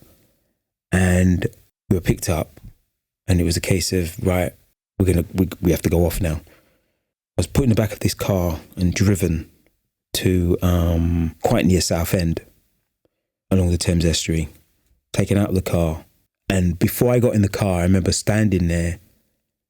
Now, the whole time I'm blindfolded, I'm standing there and I put my hand on the car and I went, "Is this a Ford Granada? Is this a Ford Granada?" To the guy that was driving us. And he went, "Don't let sister hear you say that." And I went, "What?" And he went, "Don't let sister hear you say that." And I got sat down in the car and I went, "Okay, fair enough. I won't say anything more." We drove all the way down there. We got out, got led to the beach, got taken into the sea. The water went from my toes to my ankles to my waist to my chest. It was right up to my chest. And I was baptized in the name of the Father, the Son, and the Holy Spirit, blindfolded. And it was a case of, after that had done, I said, "Can I take my blindfold off?" And he was, "Yes." So I took it off. And the sun was just breaking the horizon and everything. It was not like a bright sun, but it was behind cloud. And I was like, wow, this is something else. Now, I hadn't known then everything that was going to happen, transpire to get me to where I am today. A lot of that has to do with me tapping into or discovering that I was empathic, discovering this close connection with spirituality, an understanding of metaphysics, to the point whereby I discovered a person on the internet by the name of Dan Winter. Dan Winter is this professor of metaphysics. He is absolutely outstanding when it comes to explaining the science behind metaphysics. I've listened to quite a few of his lectures in regards to that kind of understanding of magnetic lines, human grids within the human body, the chakras, and how they will balance out and everything else. But what I had experienced was back then was before I'd known everything else, which I knew, because there's me being blindfolded and baptized and somebody saying, "Oh, this is to open up your third eye," and not hearing about it, but not really knowing about it. And then years later it being confirmed. And I'm just like, okay, I get it. I understand now. Yes, you know. And that's the thing that got me more than anything else. It's more of a case of the mind's perception of life, our own perception of ourselves, our history, the things that we have to go through. These are all the things that make us who we are today. And as we go through those journeys and everything else, I think that it's so easy to become caught up in getting up in the morning, going to work and coming home, and getting into that mindset to the point of whereby that's all there is to life. And there's a lot more to life than those things. Yes, they're important, but to understand and get to know who you are is great, because you get to a point whereby as you stand there as a person, you may be faced with something in which you may need to make a decision, and that decision may be based upon somebody's idea of who you are. And if you're always appeasing to other people's ideas of who you are, you'll never find out who you are. And then when you when you do become the person that you're meant to be, you may surprise yourself, because all this time you've believed yourself to be someone else. And it's so easy to not find this out, because we spend most of our time listening to other people's opinions. And there's nothing wrong with people having an opinion on things. But I also think that sometimes it's the bombastic opinions, which are the ones which are projected the most. I had a question once, which I asked ChatGPT. And what I asked, it was a very simple thing. I went, is society full of bombastic, opinionated people?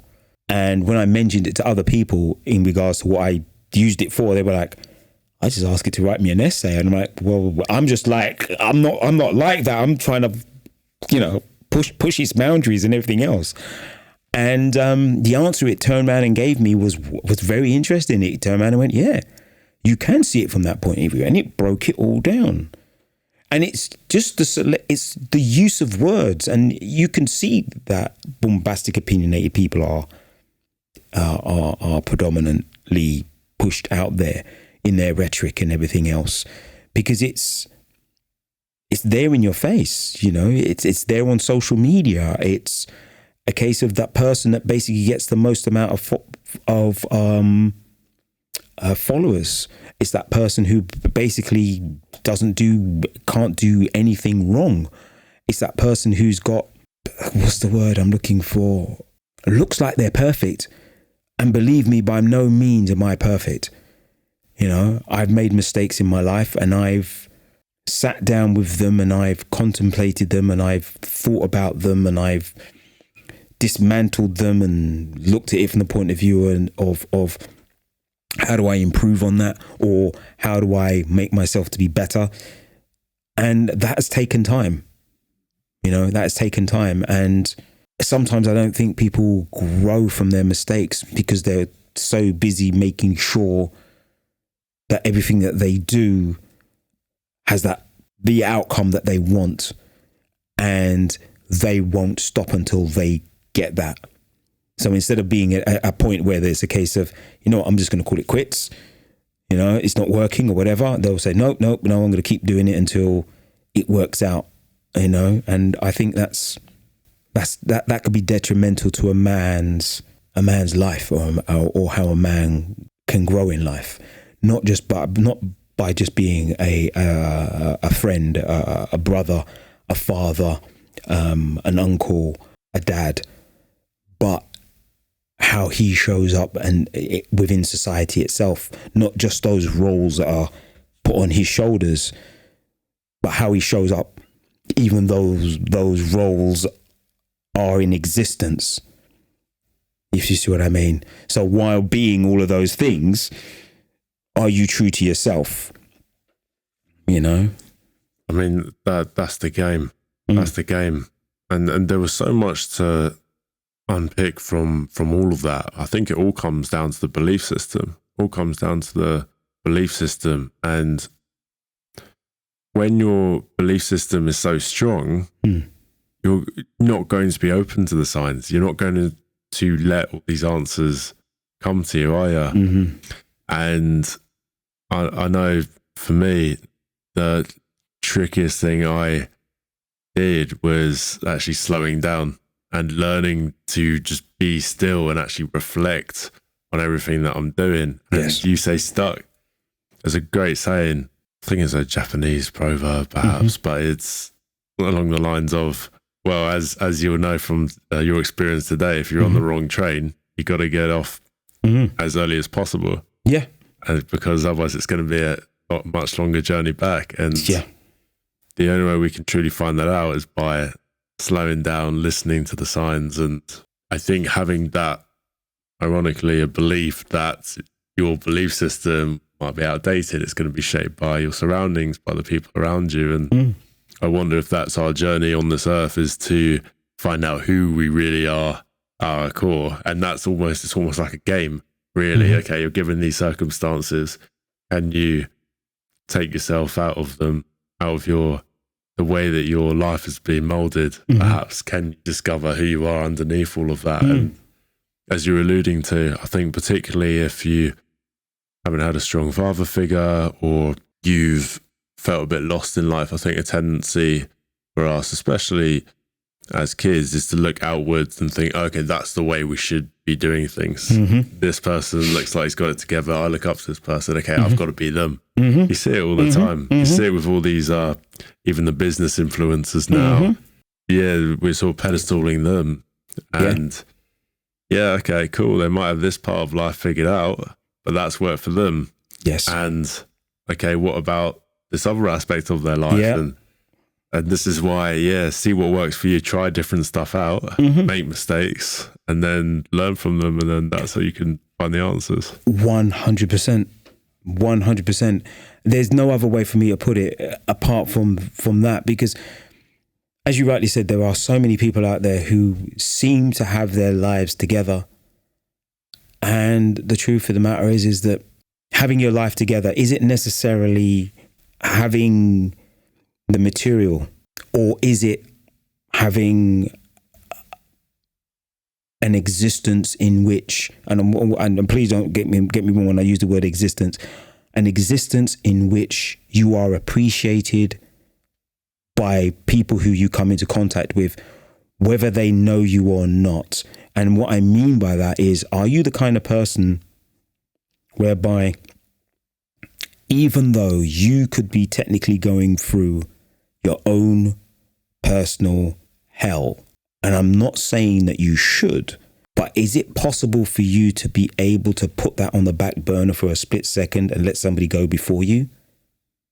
Is it possible for you to get what I mean? Like, when I say the word go before you, I mean like letting somebody off a train, still having manners without losing your integrity or anything else. Is it possible for you to be able to still do that, even though you are going through all manner of stuff?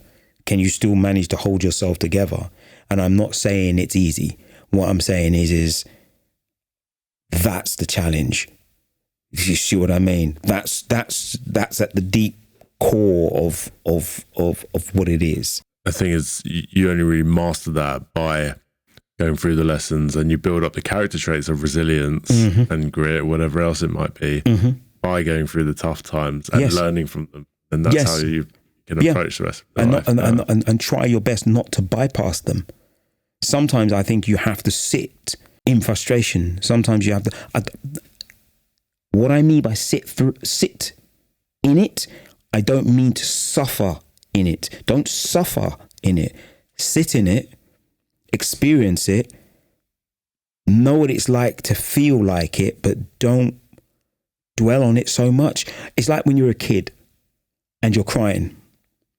And you're crying and you're crying and you're crying and you're crying, and you've cried and you're sobbing, and you don't think you're ever gonna stop. Kid logic, okay? But sure enough, you did. You don't remember how. You don't remember when, but you kind of did.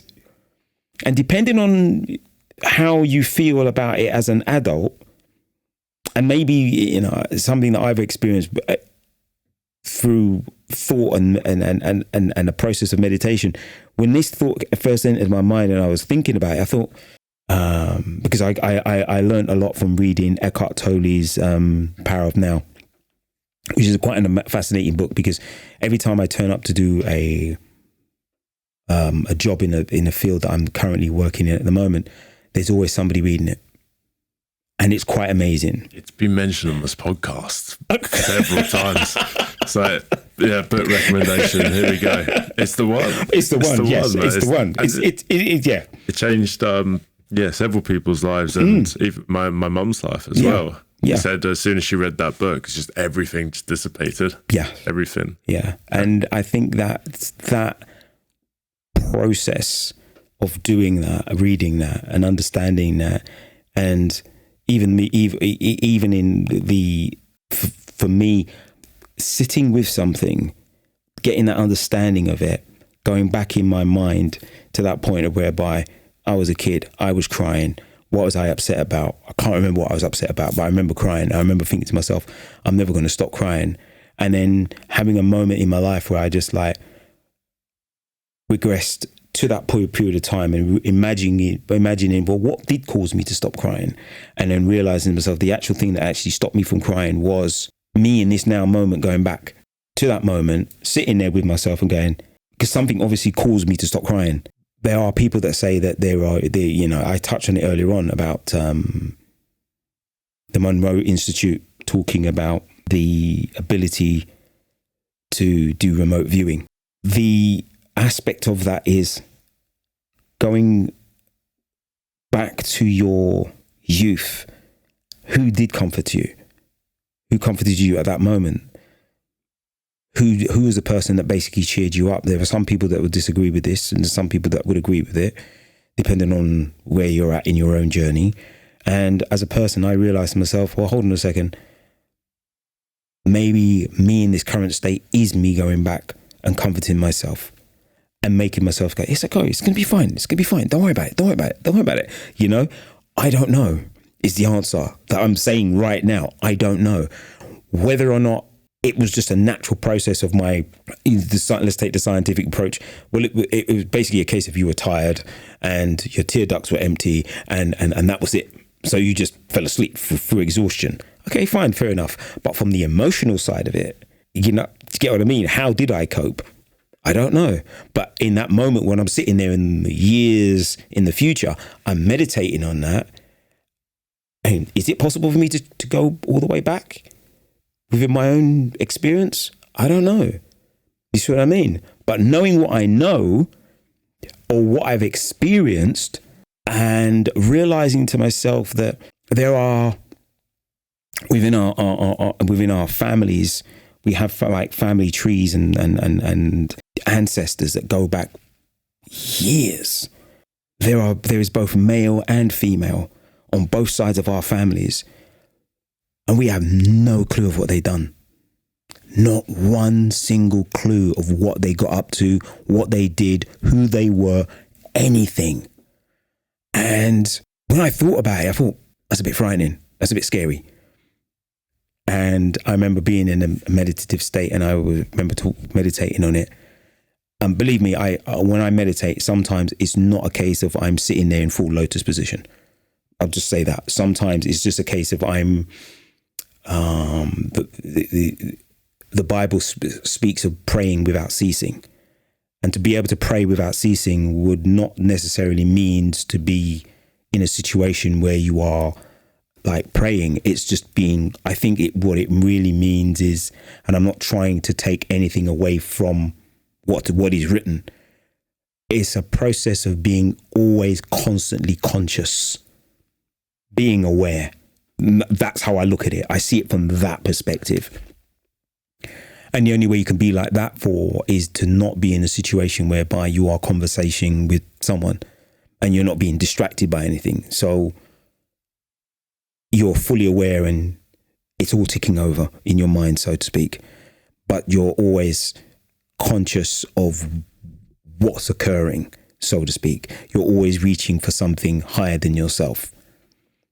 And I mean, that's it. When I got to that point where I'm there and I'm looking from the perspective of my ancestors and what they could have done, what they could have gotten up to, I realized to myself something powerful. And that was quite simply, I have no clue of what they did. I have no clue of what they got up to. So the only thing I could think of is, well, what did they do? What did they get up to?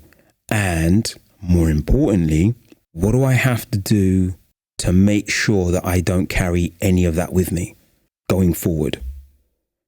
And what I did was I thought about it, and I had some help from some spiritual teachers that I saw online, and they were talking about it. So as I was coming to this revelation, these people were talking about that at the same time. I went, timing's perfect. Let's see what these people have to say, and then I'll apply it to my own life.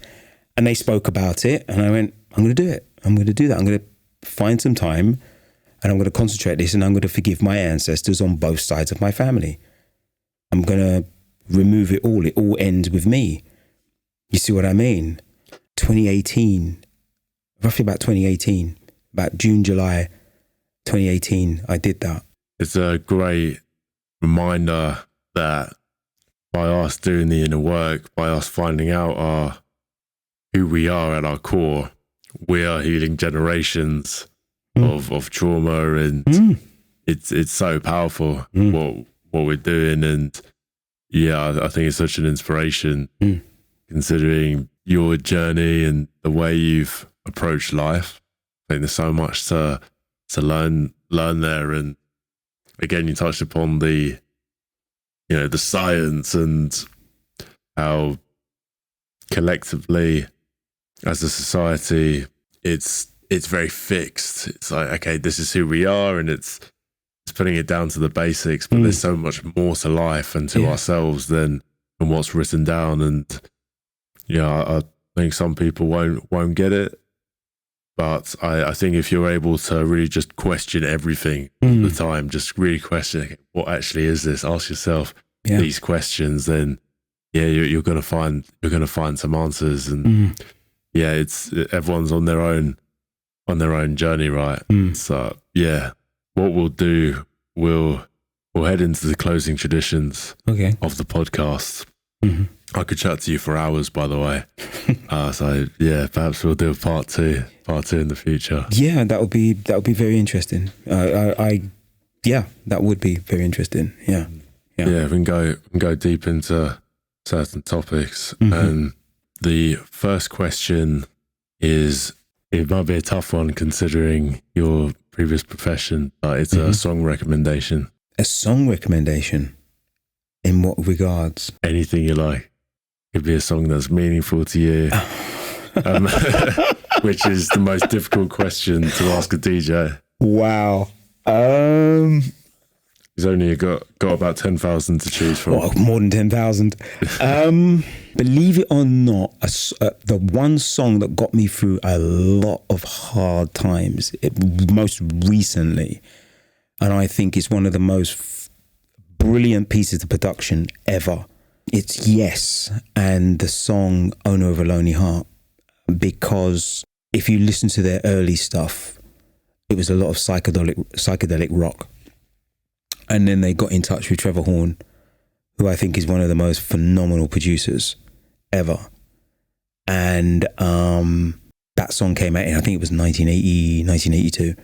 And I was just going through a lot of turmoil in my life. And for some unknown reason, it was played on the radio because we were listening to Absolute 80s or something like that. And I thought, I really like that song. And I remember going home, and I was going through this traumatic period in my life, like over the last 5 years. And I remember just taking it out and pressing play on YouTube and listening to it and just sitting there and singing along to it. And it just made so much impact. And it just sounds fantastic. And if another album that I listened to by Trevor Horn was Slave to the Rhythm by Grace Jones. And the production value on that album is the exact same thing as that one. And then also, as a kid growing up in the 1970s, he made Video Killed the Radio Star. And his style of producing music is just unique to him. Any artist that works with him, I think Seal worked with him as well. It's just phenomenal. And when you listen to it, there's a guy that's on TikTok, he broke down some of his music. He gets hold of producers' music and he breaks it down. As he breaks it down, he'll tell you how the whole track was put together. And one of the things I never knew about that track was there's a cowbell in it. but the cowbell is done so subtly you wouldn't even know it was there. And that's the song. The lyrics for the song are brilliant as well.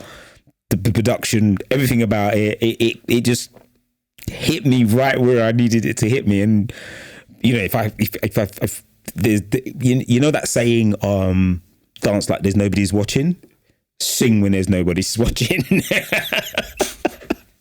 And so it's that song. Don't ask me why. It's just that song. There are other bits of music that I could have used, but that one for me, definitely. There's so many layers to the songs that I think often we don't even realise. Just these small little parts to it. Just so much goes into it. It's a proper production. Yeah, really is. Yeah, awesome. Yeah, I knew I'd get a wicked response out of that. So that's fantastic. If you'd asked me about instrumentals, that's something completely different. But you asked me about a song, so purely based on the value of a song, that one there. Do you have any playlists, by the way, like publicly available? Perhaps with playlists of your, I don't know, all-time favourites or ones that you played when back in the day, perhaps? I have got a list of bits and pieces of music which I've listened to over the years, and I've collected them together as favourites on my YouTube channel. They're not publicly known, but I could put them out there. Oh yeah, I could put them out there. Give the people what they want. Yeah, a lot of this generation. A lot of the bits of music on there have a kind of like a spiritual connection to them. They hit me on. They hit you on that level.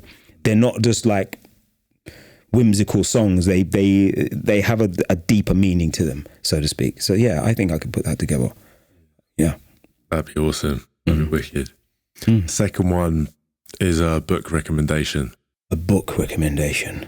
Interesting. There are books that I've read that I enjoy, but there's one particular book that's a piece of non-fiction which I think completely and utterly really hit home. It's by a guy by the name of Eric Schultz, and he wrote a book called Fast Food Nation. This came out in 2000. It came out, and it talks about the fast food industry, literally from its humble beginnings to what it's like now. And it was written roughly about the same time as the foot and mouth disease was hitting the UK as well. So you had to take it back and add another chapter to it. But it's such a deep, in-depth book for something that was written like nearly 25 years ago. And after reading it, it was a straightforward case of, I don't do fast food. It's dark. Well, I remember watching, because there was a documentary on, I think it's how McDonald's was formed, and how, and the whole licensing and how they got screwed over. But yeah, you hear some stories now.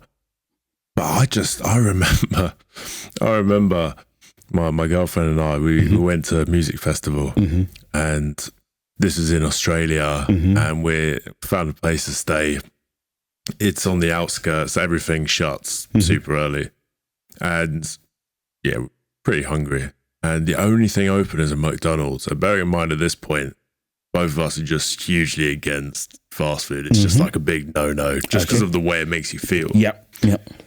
But at this point, we thought, reluctantly, it's the only thing here. Let's go for it. And we were just inspecting the food after, and it was tripping us out because we were like, hang on a sec. Like, this doesn't even look real. It disgusted me. And then I remember the feeling in the body after. It literally felt as if I was being poisoned. And I remember thinking, rather fast for days than eat that. And the smell, I don't know how people do it. The smell of it, even the smell of those French fries, it's absolutely, I don't get it. But I kind of do, because again, if that's all you've been exposed to, and you haven't tasted what good food feels like, and to some degree, I think there's an element of self-respect for your body in a way. I think once you start to appreciate and love your body, you're less inclined to put shit into it. Yeah, I think so. Yeah, I'll certainly be adding it to the Growth Voyage playbook. Yeah. It's a very in-depth book. Goes into every single aspect. It doesn't leave. It's not just about McDonald's. It's the whole industry. Everything. Shakes, colas, potatoes, meat, distribution, history, everything. I don't know whether it's been updated since it was first written, but maybe it's on a audio. Maybe it's on an audio. Have a listen to it. It's so eye-opening because it's, as an industry, it was very, very it was innocent, and then it became corrupted. And that's the easiest way for me to explain it, because it's not like it's not a case of it was just like from the moment from its inception, it was the way it was.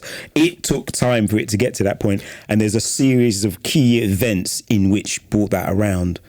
And what a typical example is, he talks about the meatpacking industry, which was down the Lower East Side of New York, where you get the, like, from Greenwich Village going back up, and sorry, not the East Side, West Side. And there was a meatpacking industry, and that was one of the best paid jobs you could have in New York at that time. And there was lots of people that worked there, and the beef used to come in, and they used to do everything that they used to do with it, and everything, because the cattle used to come in. That's actually physically bring the cattle in for that purpose. And there was large ice houses and all this sort of stuff where they used to make ice and everything else, because there was no refrigeration. Refrigeration wasn't to the point where we've got it like now. And he goes into detail about that. And to read that from its heyday to how it's like now is, you're like, wow, I did not know that. That's quite shocking, you know? And yeah, so it goes into the history of the whole thing. It's not just, you know, it was a real good read. And it's one of them kind of books where if I'm ever in a situation, I'll turn around and say to people, yeah, I read a book called Fast Food Nation. You should read that. And that's what you need to say. Yeah. Because Don't need to over-explain yourself. Yeah, exactly. Yeah. Yeah. And again, you don't know what you don't know. Yeah. So the theme of this podcast. Yeah. Mm-hmm. Yeah, absolutely. The final question is always asked by one of the Growth Voyage listeners, which is really cool. We get someone who listens to the podcast to ask a question. Okay. They don't know who the guest is. Oh, they ask it. Interesting. Okay. And this one comes in from Sasha Myworm, who asks, what old values such as honor, valor, or chivalry should modern men bring back? Honor, valor, chivalry. And chivalry. Well, there's some people that say that chivalry is dead, but then again, it all depends on whether or not you were brought up with manners. And I think that something as simple as holding open a door is more of a cultural thing than anything else. However, I was given a rude awakening with that when I went to New York in 1986.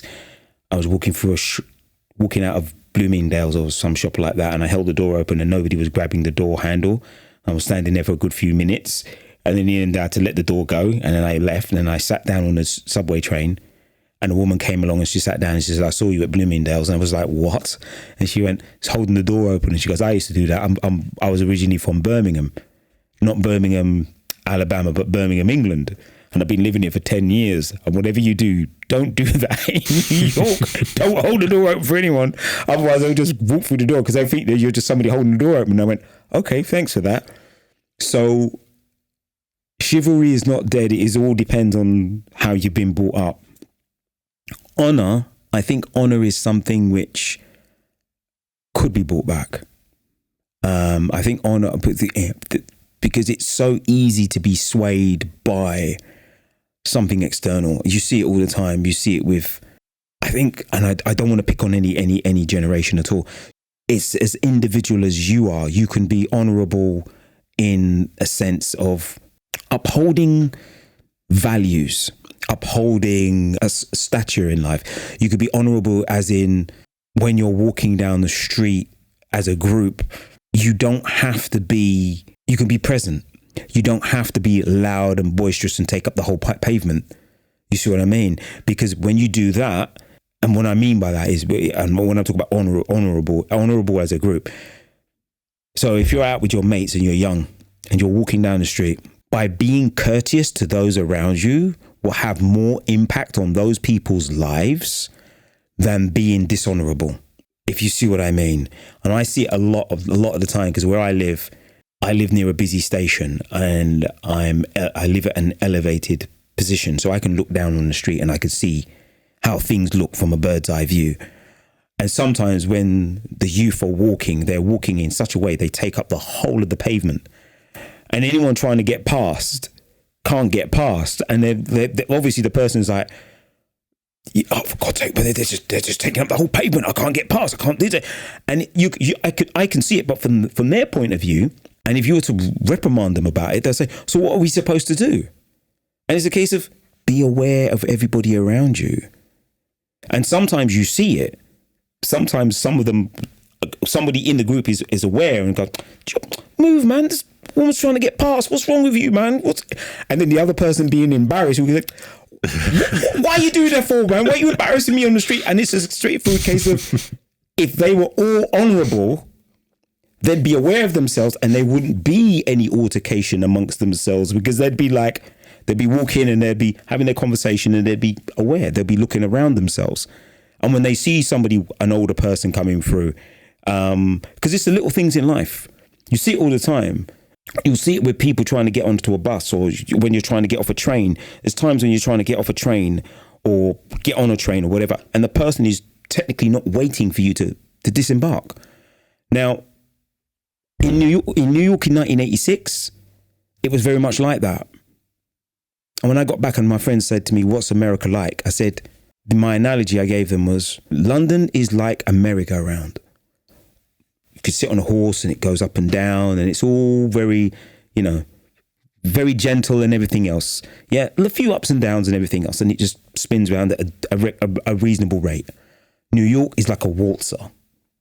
Goes up and down, and there's some guy standing there who can walk along the platform and spin your car around, and you're just spinning around, and it's just crazy. And you come off there and you're all dizzy and you're all disorientated. That's New York. But I said to them, but I can see London going the same way. It's taken time, but we're now at that point where New York was back in 1986, if you see what I mean. And the plain simple reason for that is because manners and a little bit of honoring yourself and those people around you, that's slowly slipping away.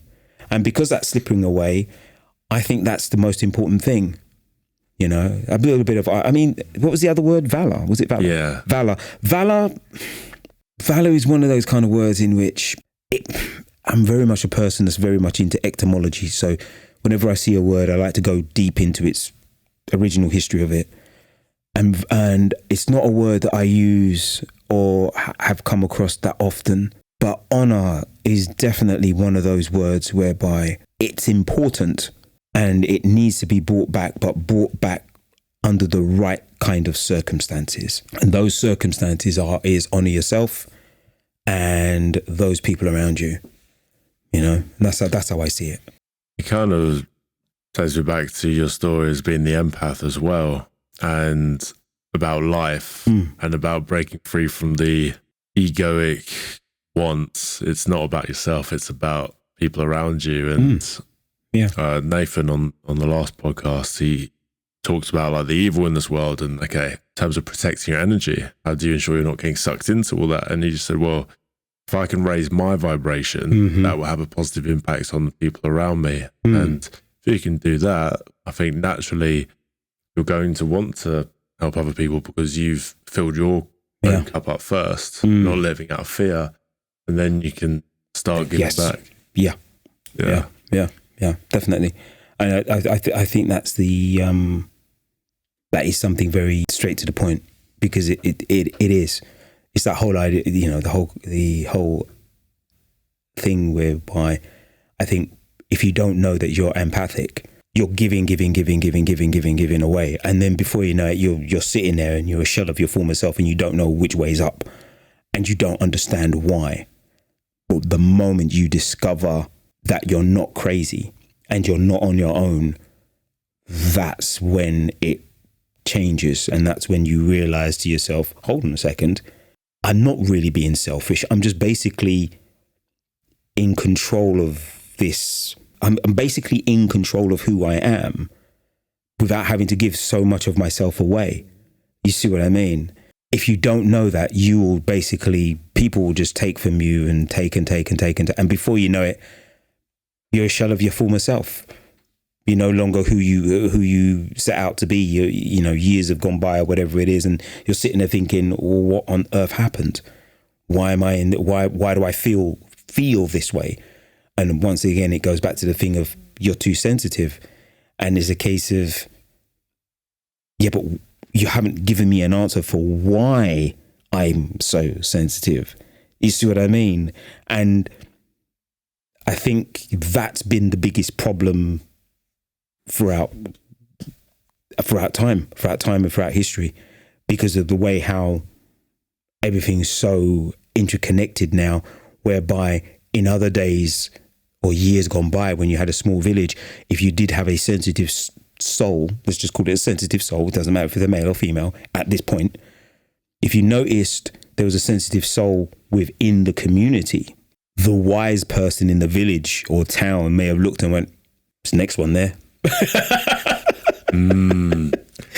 You know? Well, this is why we discussed it on the last podcast as well. Nathan believed that, yeah, we're not built for these big cities, putting upon values upon different people with multiple different belief systems. It's actually built for communities, and then you can manage it. You can almost show people the way, learn from each other, and grow. Yeah.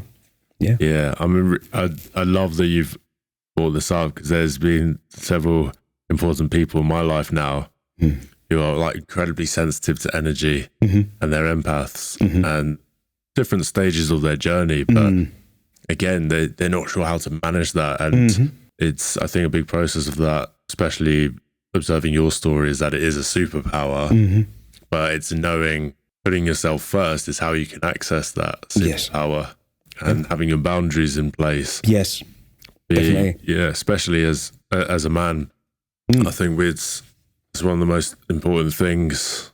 Again, you might not necessarily learn it growing up, but it's, knowing who you are, what you stand for, your values, and then when you stay within that framework throughout your life, then you're able to give back to people, and you're operating from a place in alignment, right? Yes.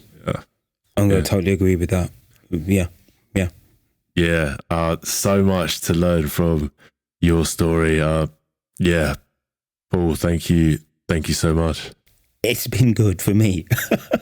Seriously, honestly, it's been very good for me. It really has. And I hope some of your listeners get something from what I've basically said, you know, and it feels good to talk about this. It really does. It really does. Yeah. Oh, so pleased. And certainly will, brother. Thank you again. Yeah. Appreciate no problems. it. No, thank you.